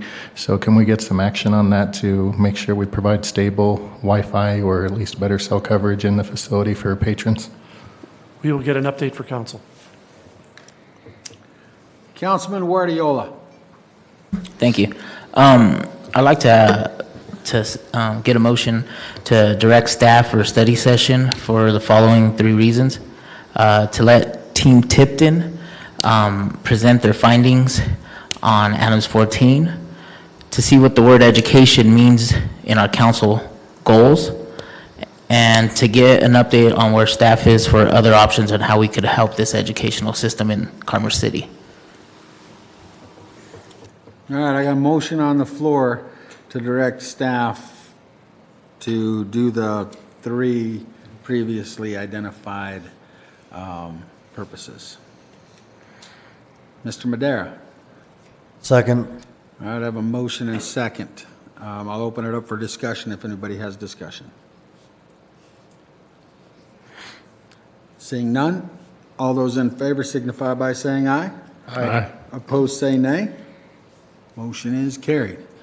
That'll direct staff to put together a study session for the reasons stated in the motion. All right. Any other administrative council business? I have to bring up one item, Brian. Just for public record, the roto milling on Peoria Street has some very sharp, aggressive bumps. There's no asphalt there at all. It's just a straight up and down hazard of about 2 inches. And I'm worried that someone's going to break a wheel or blow a tire or cause damage to their personal property if we don't see some paving happen soon. And I don't know when that paving is scheduled, but the roto milling has taken place about a week ago. And if they're not going to pave it anytime soon, at least put some asphalt up against those ridges so that there's a better transition. That's all I have, is just to make that public. All right, no further administrative council business. I'll wait on reports until after our speaker. I'd like to invite Charlie Sharman forward to speak. He's our oil and gas speaker series for the Rocky Mountain Arsenal National Wildlife Refuge. Thanks for being here, Charlie. Sorry it's getting to be as late as it is, but we appreciate you bearing with us. Mr. Mayor, can I just give a quick couple of pieces of information as a Sure. lead in? Just to touch on the monthly information that we usually give, council gets a weekly report, and from those weekly reports, you'll know that actually last month there was not a lot of activity. The city received no oil and gas permits, no new spacing applications, Form 2s or 2As. Therefore, the map has remained virtually the same. From a general update perspective, obviously staff is continuing to work with extraction. No agreements are in place, no terms have been reached or anything like that. We're obviously continuing to work on the impact fees. And then obviously tonight, council heard some draft amendments to the land development code that have been worked on in the past month. With that said, unless council has any questions regarding the update, Charlie Sharman, from the program manager from Rocky Mountain Arsenal, is here to talk about issues beyond oil and gas, but it will also touch on the topic as well. Thank you.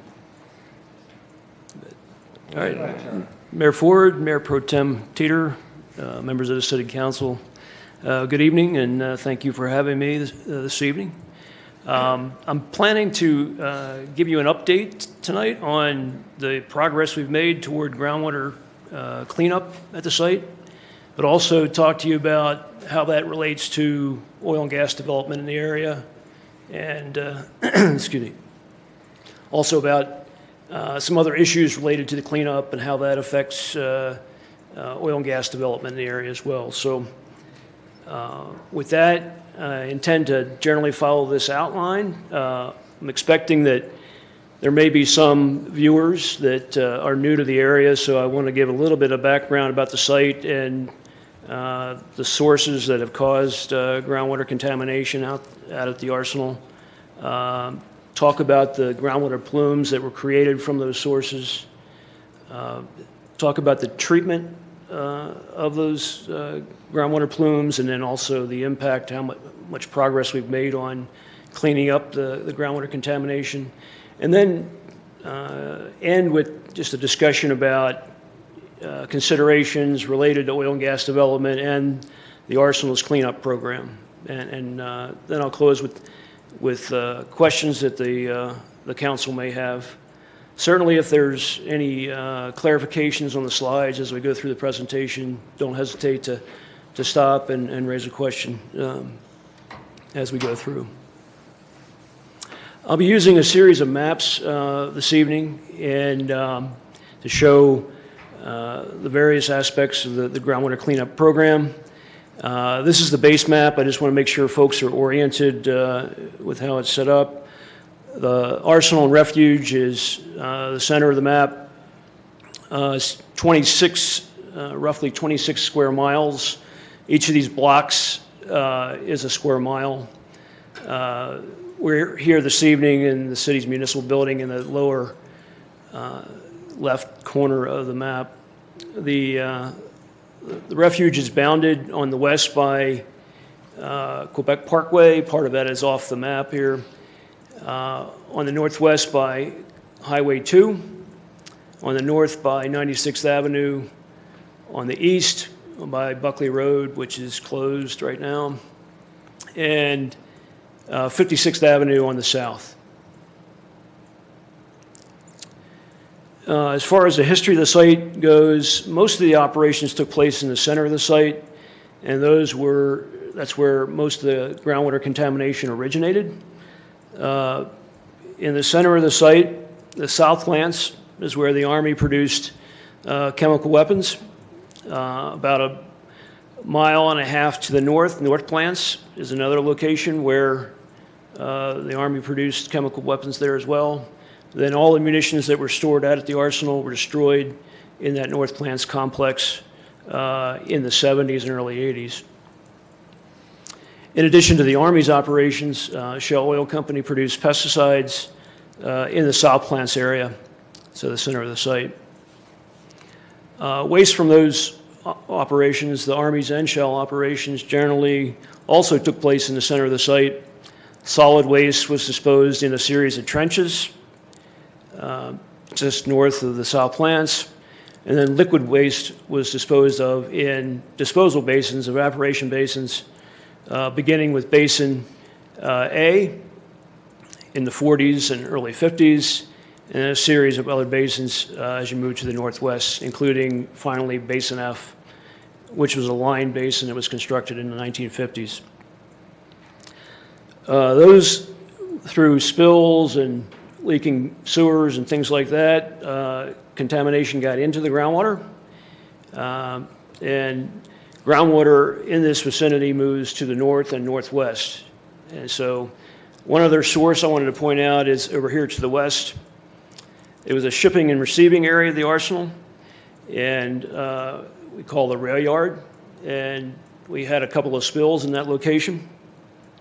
And groundwater in this area also moves to the north and then to the northwest. So originating from these various sources, we ended up with a series of plumes shown in green on this map. And the green represents contaminants in the groundwater above drinking water standards, and it's a composite of all chemicals. So an individual chemical might have a smaller plume, but when you add them all together, you get this compilation of all chemicals above drinking water standards. Groundwater contamination out there is in the shallow zone, alluvial aquifer, so generally less than 100 feet. Fortunately, we have not impacted deeper zones. Our study of the groundwater is probably one of the most lengthy in the country as far as how much work we've done into looking into groundwater contamination. Really started back in the 70s, and then in the late 70s and early 80s, we began to look at treatment of groundwater. And on this map, I've located the 6 groundwater treatment plants that we have had at the site over time. We are down to 5 now because one has been shut down. But starting in 1981, the north boundary here along 96th Avenue was constructed. And then in 1984, we constructed the northwest boundary along Highway 2 and also the Irondale system along Highway 2. And the strategy at that time, really in the 80s, was to contain groundwater contamination on the site and not let it continue to migrate off the site. And in the 90s, we supplemented that treatment at the boundaries with a treatment plant off the site, which is along Peoria Street, about a half mile north of 96th Avenue. And this was put in to capture contamination that migrated off the site before that north boundary treatment system went in place. In addition to the off-site plant, we also constructed 2 additional plants closer to the sources, Basin A Neck and then the rail yard treatment system were both located closer to the sources, and the idea there was to treat a higher concentration plume before it moved toward the boundary systems.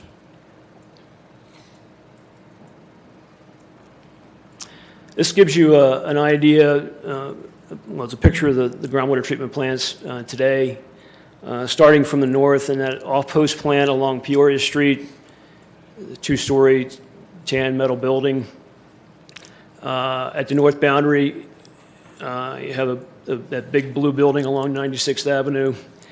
You probably all recognize. And then along Highway 2, we have another boundary system similar to the off-post, a tan building.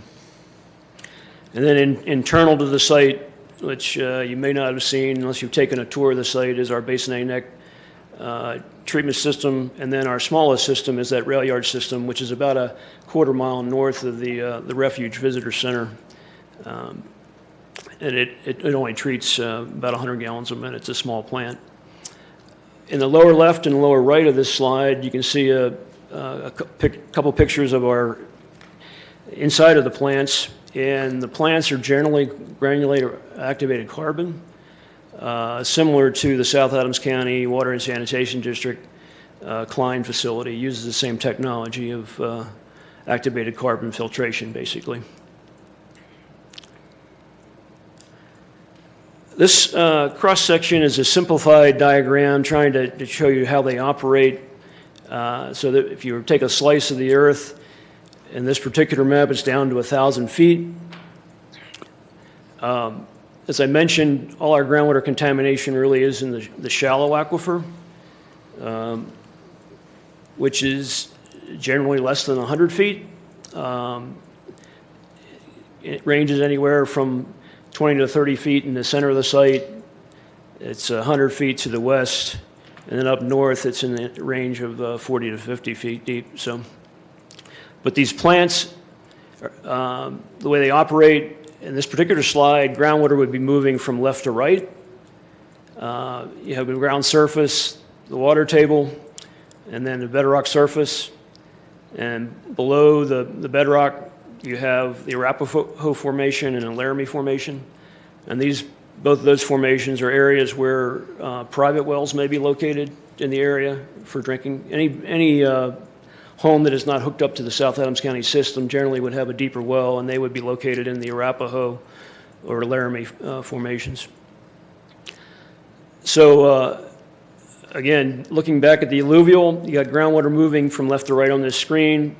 It's removed by a series of wells.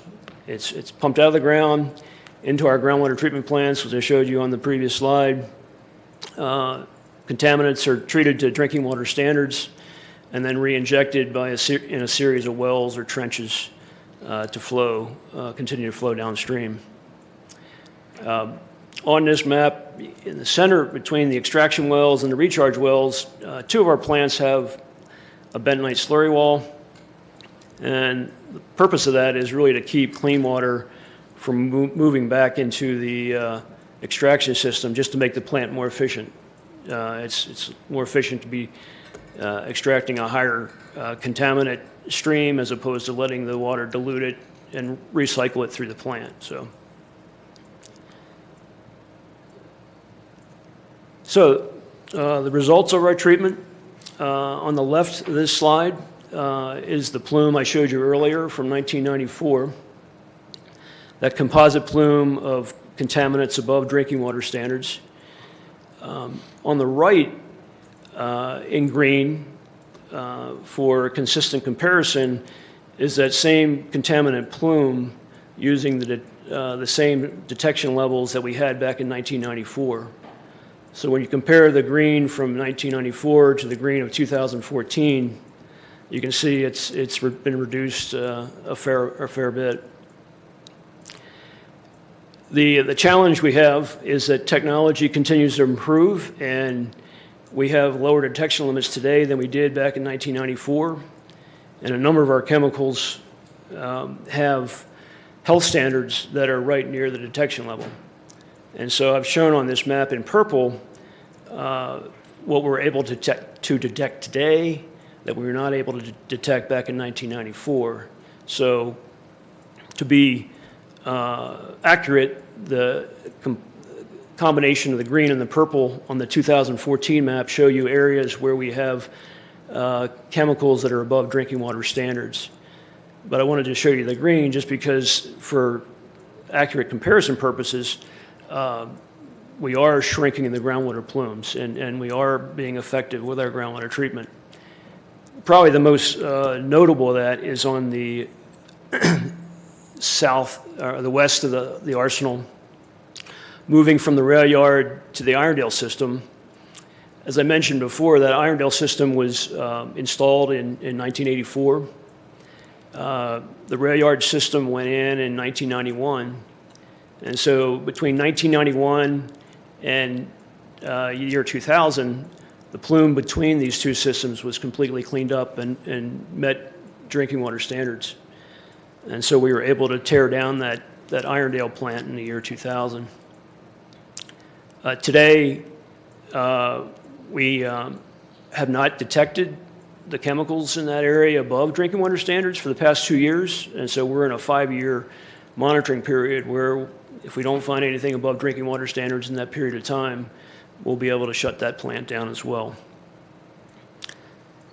So that's an example of the success we've had with groundwater treatment. A couple other things I want to point out on this slide is that part of our long-term commitment, we are in the early stages of design on a new treatment plant to be located by our northwest boundary system at 88th and Highway 2, where we will consolidate the operations of our off-post system, our north boundary system, and our northwest boundary system into a single plant, and basically update our systems to operate well into the future, because we'll be treating groundwater for decades to come.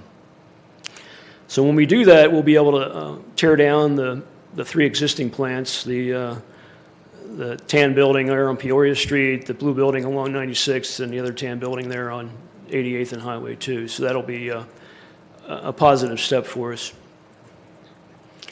And while I have this slide up, I want to switch gears and talk a little bit about oil and gas development in the area. A lot of that is taking place to the east of this groundwater contamination. So from our standpoint, we really don't have concern about anything taking place outside of our plumes. From what we understand, there may be some proposed in the vicinity of our plume off the north boundary, on the edge, or possibly within the plume itself. And our main concern with that is that when you drill through our plumes, that you isolate the shallow aquifer in order to avoid taking any groundwater contamination deeper. And so there are ways to do that. You provide extra casings and seal off the upper aquifer before you drill through it to a deeper zone. And so from what we've seen, it's pretty commonplace from developers that they typically do overcase the wells, in some cases with 2 or 3 additional casings in order to seal off the upper zones, whether that's the alluvial or the Arapahoe, which is a formation that some people may be getting their drinking water from. So that would be our main concern with any oil and gas development that would occur in the plume, is that it's properly sealed and that we don't take any of our contamination deeper. Another issue that's related to, or has been brought up as a concern or a question with oil and gas development, has been the possibility of encountering waste from our deep well injection that occurred back in the 60s. Back from 1962 to 1966, the Army operated a deep well where we injected waste 12,000 feet into the ground. And this is another cross-section. Before I get to that, though, I'll show you that the deep well was located about 1.25 miles south of 96th Avenue and about 1.5 miles east of Highway 2.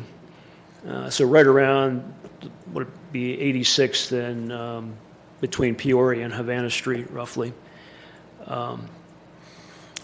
The rest of this slide shows a cross-section similar to what I showed before. So if you were to slice the earth away, so instead of being the top 1,000 feet, this actually goes down to 12,000 feet to show you the full cross-section of our deep well. Deep well would be shown here in yellow. It was drilled down to Precambrian rock, and the bottom 70 feet of the well was used. That's the injection zone where waste was injected.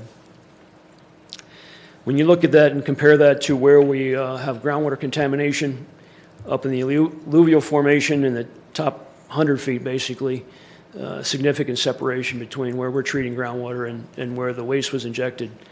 Similarly, my understanding is that oil and gas development activities are generally targeting the Niobrara Formation, which is in the range of 7,500 to 8,200 feet roughly.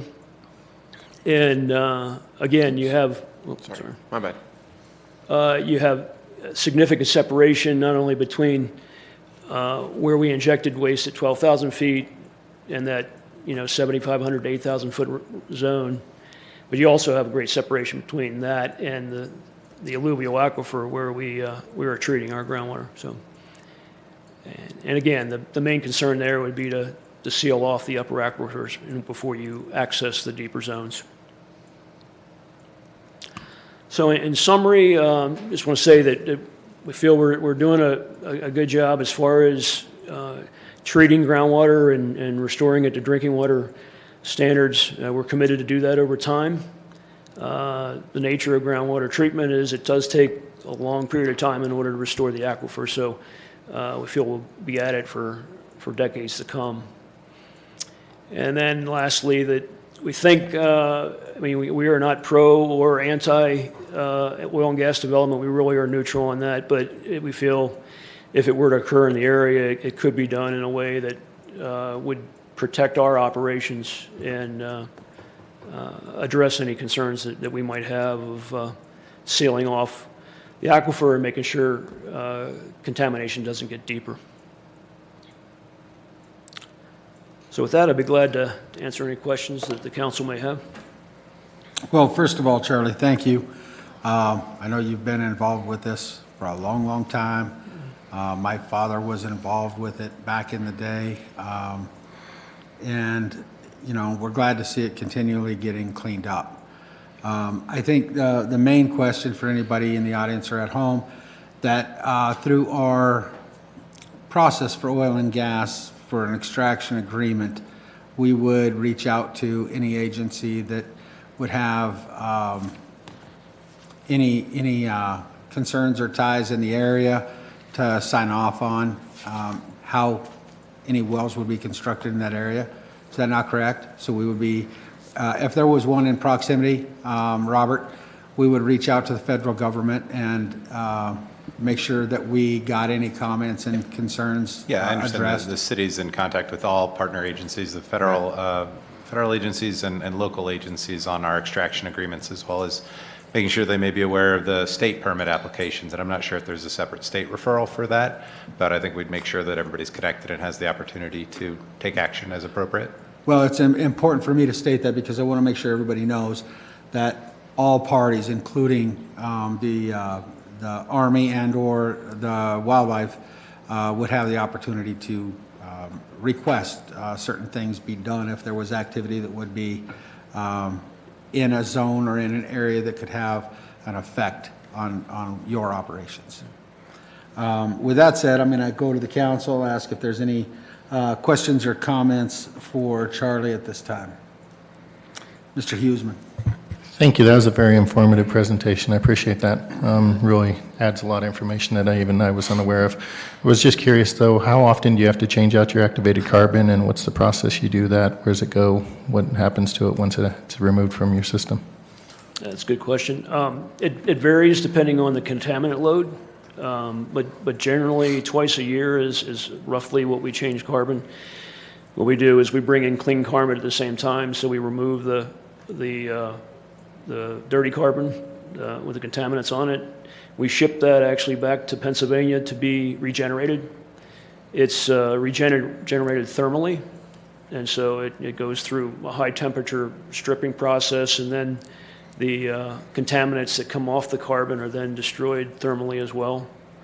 And then we also can use regenerated carbon. We also use fresh carbon as well.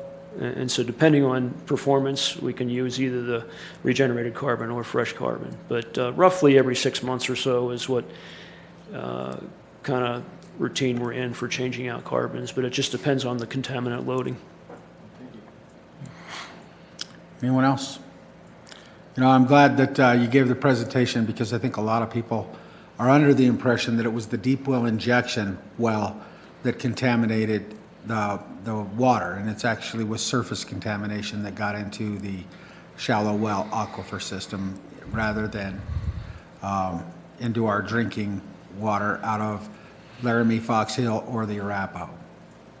Right, and I didn't get into details on it, but that deep well was constructed in a similar manner, in a telescope manner, so the upper aquifers were sealed off when that was drilled as well. And then there was a center injection tube that went down basically to the bottom sections of that well for the injection part. So it was sealed off by several casings before it was, you'd have the aquifer around it. So, and oil and gas wells would be drilled similarly with several casings isolating the upper aquifers. So. Great. Well, Charlie, seeing no other comments or questions, I appreciate you coming in and at least being a speaker during these series of oil and gas speakers that we're having in, and appreciate the input and information for our residents. You bet. Thank you. Welcome back anytime. Thank you. Thank you, Charlie. Okay, now we'll get into reports. Brian? No additional report. Robert? Nothing additional from me. All right, I have a few to speak on. Of course, Rotary. There was a public reception for the Public Works Director candidates. Leadership Commerce City that was held here. Myself, Crystal, and Mr. Madera. And was it you? No, not Mr. Madera. Jose Guardiola, Councilman Guardiola, was here. It was a great opportunity to engage the folks that were in the Leadership Commerce City program. There was an art fair in Derby. And then the Spanish Telephone Town Hall, which I got to watch a little bit of it. And I want to thank Mr. Madera and Mr. Guardiola for participating in the Hispanic Telephone Town Hall. And that will conclude my report. If any other council members have anything they'd like to add to that report, they're more than welcome to. Mr. Guardiola. Thank you, Mayor. Yeah, just again to remind the residents out there and council that our first annual Youth Commission Skills to the Future Conference is October 24th from 8 to 3:30. It's free. Transportation is provided. You register online, and it's for Commerce City kids in high school. The Spanish Town Hall was pretty successful. We had quite a few people there, and that's it. Thank you. Mr. Madera. I just wanted to touch on the Derby art show that they had. So I was there at the gallery, and it's pretty incredible what they've done with the space. They've divided it up to separate galleries, and each artist has their own gallery where they display their artwork and they paint, and there's some pretty amazing artwork in there. We have a couple different galleries now in Derby, so if you have time, swing by. They're both around Magnolia. One's on like 74th and one's on 73rd, right there in that area. So, definitely encourage the residents to go check it out. Thank you. Councilwoman Elliott. I was going to ask you a question. Thank you, Mr. Mayor. Just a few things. I attended a Live Well breakfast, which was a discussion, interactive discussion that addressed a number of topics within the community, and Carolyn Keith had extended the invitation for me to attend, and so I found that it was very insightful. Looking forward to working more in a collaborative role versus the backup singer as I have been for the last 2 years in that capacity.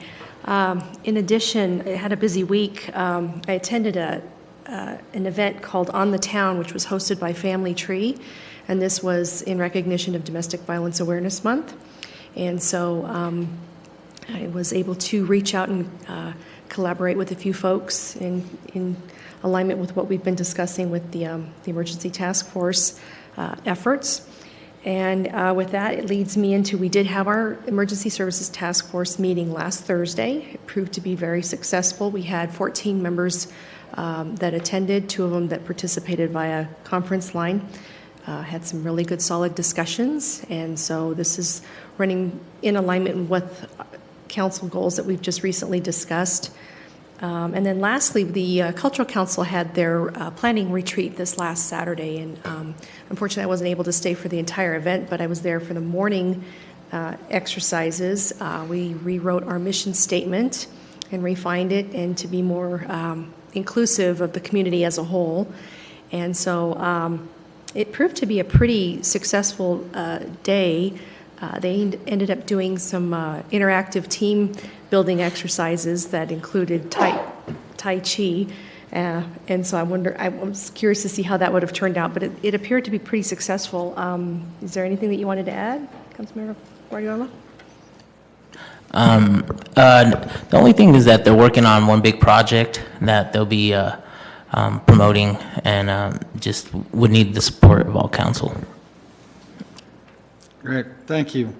Council, let me go to Mr. Teeter had a question for Mr. Madera, and then I'll get to Councilman. Well, I was going to address it later on, but I was on vacation, of course, when that was going on, but I wanted to go there. Are they still talking about putting an ice cream soda fountain in there? Didn't ask about that, but they had a food truck and DJ and everything else around there. So they're definitely talking about getting some more galleries in there and maybe doing an art walk down the road and, getting some exposure to some of the restaurants and, making an event of the whole thing. Councilwoman Frank.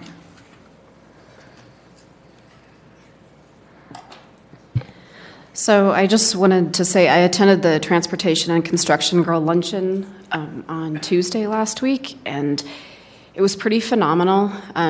Construction and transportation in Colorado, there's only 6% of girls in that industry. A little bit higher in the transportation sector, but in construction, 6%. And it was just phenomenal to see these girls going through this program and coming out and the things that they have learned to do, as well as these girls getting up and speaking in front of a crowd of like 500 people, and these were, seniors in high school. Just their composure and what they've learned with this program. Adams County is a huge supporter, is the primary supporter of this program, but I just wanted to say it was an amazing luncheon, and if you all get the chance to go next year, I would highly suggest that you attend. Thank you. All right. Now, if there, Mr. Davis, I don't know why your light's still not working. I don't know. But So as long as you my get wife my always tells attention, me I'll my call light on you. isn't So, working. go ahead. Last week I attended the open house. It was kind of a fair at Salud Family Health Clinic right across the street here. And they were showcasing some of their new services, specifically their mobile family health services that go out into the community and the poor community and give them options of health care at low or no cost, as well as some insurance options. Also present was the Consul General from Mexico and Guatemala showed up, which was pretty impressive, and got to chit-chat to them. And they have a lot of services over there that I wasn't aware of. I've been in that clinic a couple of times back in the day, but the mobile clinic is amazing. They have a lot of volunteers and a lot of staff that go out and serve our community and beyond, and should be recognized for that. A lot of good folks working there, giving a lot of services. Thank you. Thank you. All right. With that said, now, if there be no further business, we're going to leave the council meeting open. We're going to take care of a few other meeting agendas, and then we have to go back into executive session. So I'm going to go ahead and call on and open up the ECAGID meeting. Call on that to order and ask the secretary to please call the roll. Chair Ford. Here. Vice Chair Teeter. Here. Board Member Madera. Here. Board Member Frank. Present. Board Member Davis. Present. Board Member Douglas. Board Member Huseman. Present. Board Member Elliott. Present. Board Member Guardiola. Present. Mr. Chair, you have a quorum. Thank you. And for the record, we're all here except for Board Member Douglas. I'm open for motion allowing an excused absence for Board Member Douglas. Mr. Huseman, Motion to excuse the absence of Board Member Douglas. Mr. Davis. I second that motion. Thank you. All those in favor signify by saying aye. Aye. Opposed, say nay. Motion's carried. First item is approval of the minutes. I'm open for a motion to approve the minutes of November 6th, 2017 and November 20th, 2017. Councilwoman Frank. I motion to approve the minutes of November 6th, 2017 and November 20th, 2017. Thank you, Mr. Huseman. Second motion to approve the minutes from November 6th and November 20th of 2017. Thank you. All those in favor signify by saying aye. Aye. Opposed, say nay. Motion's carried.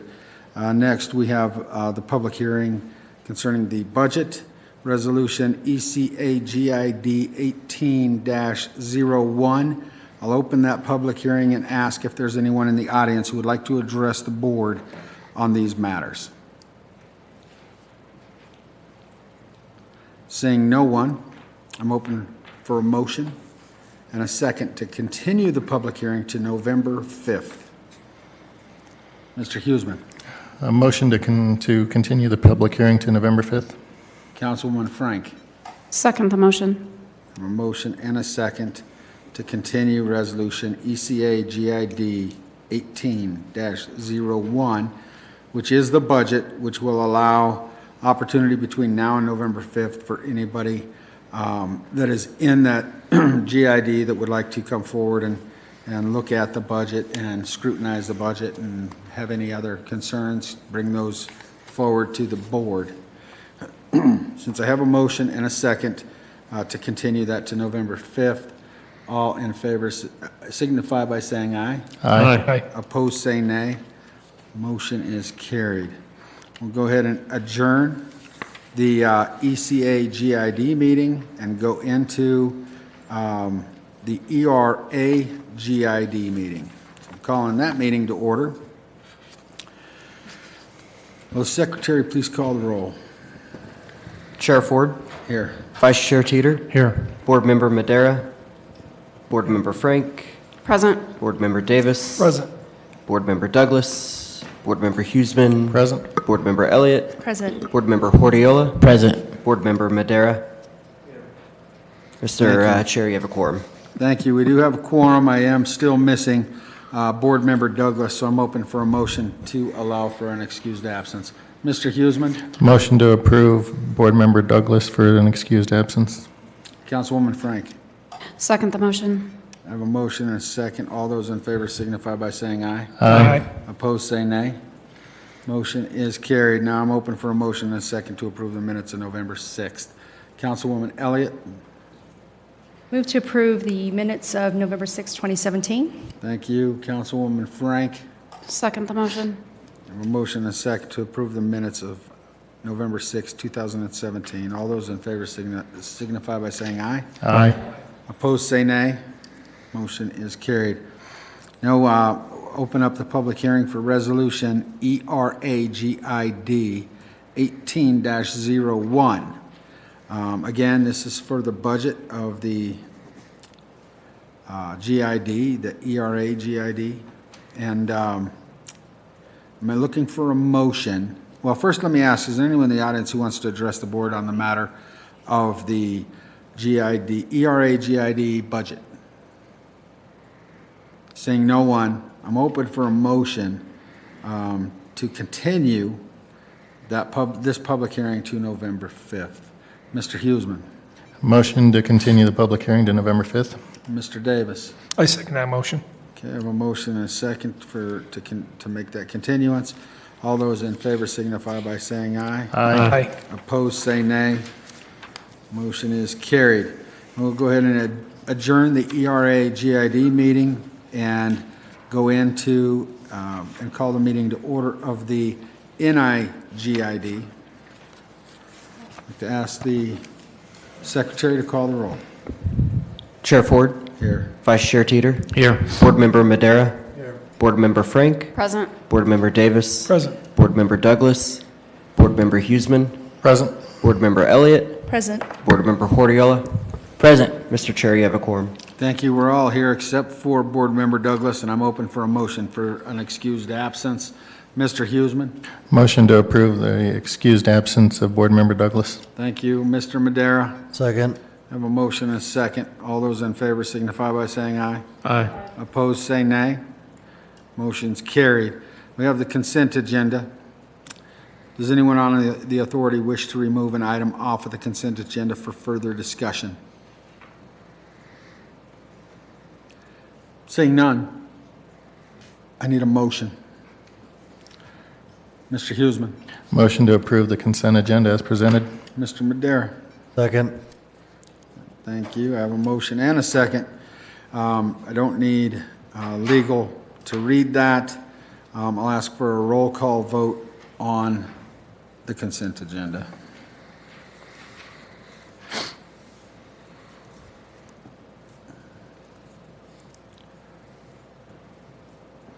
For the record, consent agenda is approved unanimously, 8 in favor, 1 excused absence.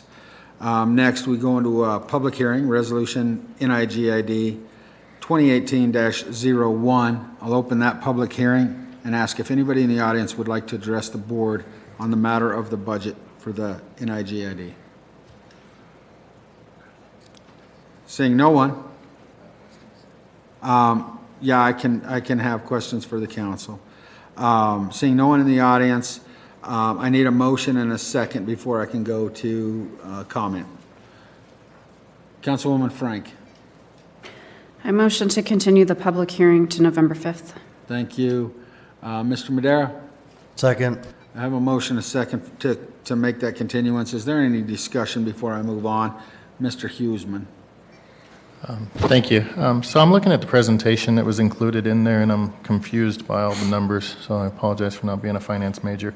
But I see that revenue is projected to be $7,670,000 roughly from property taxes, miscellaneous revenue another 3.6, which I think is pulling back in from other GIDs into this GID.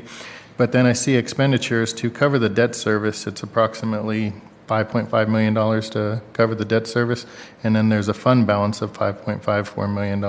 So I'm just trying to wrap my head around why we're setting the mill levy at 27 mills if it only requires $5.7 million to fund the debt on this, which is payable until 2038, I believe.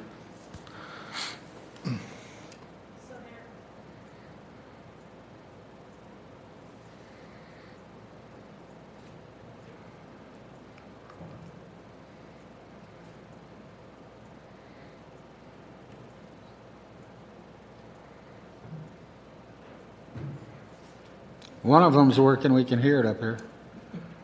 Sorry about the technical difficulty. So you are correct. In 2019, we are showing a transfer back into the NIGID that's coming from the ECA GID. That was a previous loan of $2.5 million plus interest. So the amount coming back in is just over $3 million. So we do anticipate seeing the fund balance in 2019 of that $5.5 million being added to fund balance.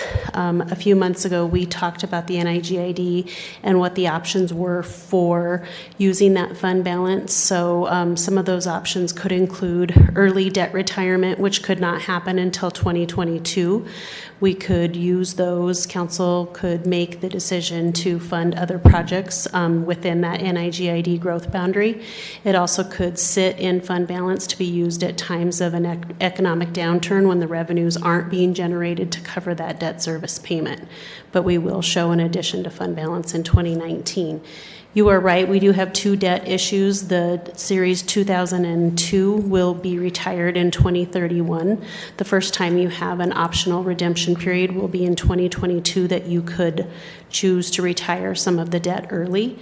And then our Series 2013 issue retires in 2038, and the first time you would have an opportunity to retire or pay down any of that debt early would be late 2022, early 2023. Cheryl, what about the option of lowering the mill levy? The board could make that decision to lower the mill levy. To give you an idea, just roughly, For 2019, we're projecting the property tax revenue to be generated of 7.6 million at that 27 mills. For example, if it were set at 22 mills, we would anticipate receiving about 6.2 million in property tax revenue, just to give you a point of reference. That is a decision the board could make. And that 6.2 million would still cover the debt service payments as well as the administration expenditures of 106,000? That is correct. In 2022.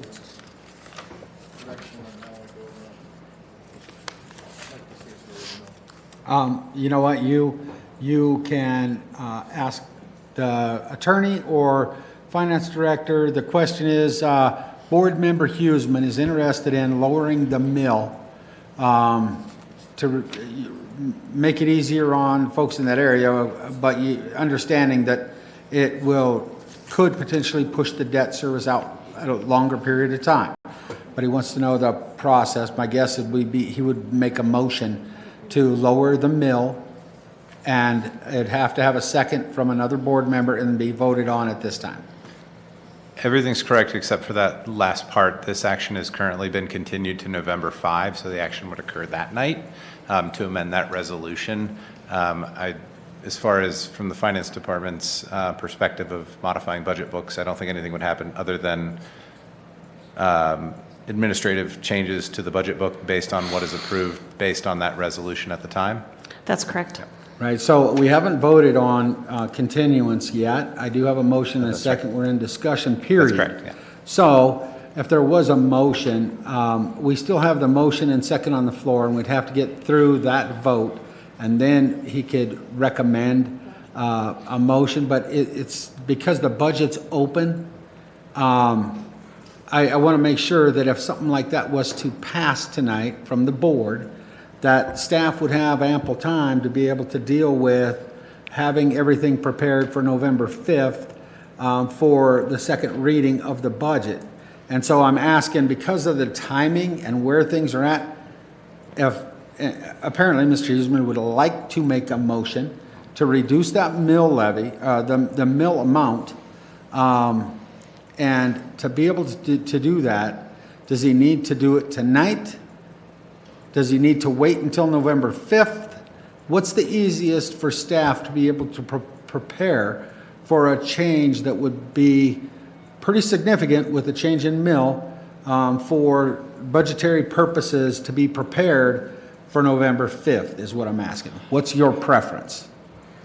One initial suggestion I would have is, rather than making a motion to lower the mill levy, direct us to study the impact of lowering the mill levy, and we could bring that information back November 5th. Roger is pointing out that our debt payments, based on the structure of the 2013 bonds, the debt payments do go up in outlying years, so it'd be good for us to do some analysis and try to project property tax revenue with those debt payments. But I'll ask Cheryl, if the mill levy is to be reduced by action on November 5th, would it impact our ability to publish budget documents and get the documents correct? The mill levy does not have to be certified until the middle of December, so we would have time. We would need to know the night of adoption, though, what you're setting the mill levy at, so that we could make the appropriate changes in order to be able to certify that mill levy to the county within their time frame. That was the answer to the question I had, is time-wise, what do you guys need to certify that based on the budget hearing second, when we close this hearing on November 5th? Yes. So you still would have some time, but you would want to know on November 5th as to what direction this board would set the mill levy. That is correct. All right, so Mr. Huseman, hopefully that answers your question. So the consensus is wait till November 5th. Well, I guess It might be useful, the though, to- consensus that I got was not wait till November 5th. Staff would like to Direct us to have study the impact. direction to study it, Okay. to bring back on November 5th the implications that it would have if we did lower it. Okay, so I'd like to make a motion to direct staff to study the implications of lowering the mill levy from 27 mills to 22 mills. And I want to state, we all sat here and listened and unanimously approved the fire department raising their mill levy by almost 5 mills. One of the concerns that I have in them getting that approved is the amount of residents who already feel that they're taxed enough. And we had another resident who said, when can Commerce City start to help out the fire district? And this is a way that we can do that for those residents living up north by offsetting that increase, by making it so that instead of 27 mills on the NGID, it's 22 mills, kind of encouraging people, because it would not reflect a change in their property tax rate, in order to vote for 6B and support the fire department in their efforts to improve their level of service. Thank you. Mr. Madera. I'm going to second the motion on the floor, but I also want to caveat that, rather than just reducing the mill levy right off the bat to study it, because we run the risk at being at a deficit. And just because there's a surplus this year doesn't mean that that's going to go next year and the year after. And so if debt payments do go up, we should be informed and not just make decisions without having all the information about how the debt service works and what's projected in terms of income, outside of just 1 year. I appreciate that, Mr. Madera. I will be supportive of the motion and second on the floor. However, They're just procedurally with the one motion and the seemingly slightly related motion, that there are single subject rules to motions and connectedness. You want to close out the... I'd recommend voting on the first one before recognizing the second motion and then doing the second motion. That's fine, because I do have a motion and second on the floor to go to November 5th for the budget. All in favor signify by saying aye. Aye. Opposed, say nay. Now, Mr. Huseman, you want to restate your motion? Yes, I'd like to make a motion to direct staff to study the implications of lowering the mill levy from 27 to 22 mills as stated by the treasurer. To Councilman Madera's point, I understand the risk of future payments needing to be made, but this board meets yearly and this board sets a mill levy yearly. So if it can be lowered this year and it has to go up 2 years from now, 3 years from now, based on changing market conditions, this board has the ability to make those adjustments. What I struggle with is caping a mill levy that is so high when it's not needed and just putting money into a surplus that just sits out there in an account. So I think that the mill levy is better suited to adjust with market conditions, and that way it also affects the homeowners in a more favorable manner. Mr. Madera. I'll second the motion, and not going to get into point counterpoint. Let's just see what the information provides us and make an informed decision is all I'm saying. Yep. And back to my point, I will be supportive of that motion because I think if we can reduce impact on our residents, that's a good thing. But I also think it's important that we vet this and have our staff come back with some statistics for us, because I was here when we created the Northern Area GID. I remember having to backfill the GID because there wasn't enough money to cover the debt, and we had to take that out of our general fund to help offset the fact that there wasn't enough property tax being generated, enough buildings being built when it was first created to put that infrastructure in. And so the last thing I want is to, even though we can raise and lower it on an annual basis, I don't want to get behind the 8 ball and have 1 year end up impacting the general fund and having that deficit. So looking for some actual numbers to make a determination on November 5th. But I do agree with you, Mr. Huseman. If we can reduce it and still not put ourselves in risk, the only other downside I see to it is when we do have that surplus, if that surplus grows, we can retire that debt earlier. But it's a chicken and an egg thing. Do you have less taxes per year going out and retire the debt early, or more taxes going out retired early versus less taxes going out annually and retire it much later? And so both are a benefit to the residents of removing that tax and not having it there anymore. But if we can do some relief, especially with the school districts and the fire districts and everybody going out for different ballot measures over the last few years, I know our residents are strapped, especially in the GIDs, the Northern Area GID in particular. So with that said, is there any more discussion? Mr. Madera, any more discussion? Mr. Guardiola, any discussion? Yeah, if we could get the whole view of it, not, how it would impact our whole city. Well, on the GID will only affect the people that are within the GID. All right. Yep. All right. Any other discussion? Seeing none. All in favor signify by saying aye. Aye. Opposed, say nay. Motion is carried. All right. That takes care of the NIGID meeting. We will adjourn the NIGID meeting back into our regular council meeting. I'd like a motion and a second to go back in to finish our executive session discussion. And I think it would be important for anybody who who came to the meeting late or started watching it later on Channel 8, that we identify what the purpose of that meeting is before we vote on it to go back into that executive session. So, Mr. Madera, you want to make that motion? Yeah, I move to go back to executive session. For the purpose? Yeah, they kept changing the screen on me, sorry. For the purpose to discuss the city's development of the Mile High Greyhound Park and negotiate our position. Appreciate that. Is there a second?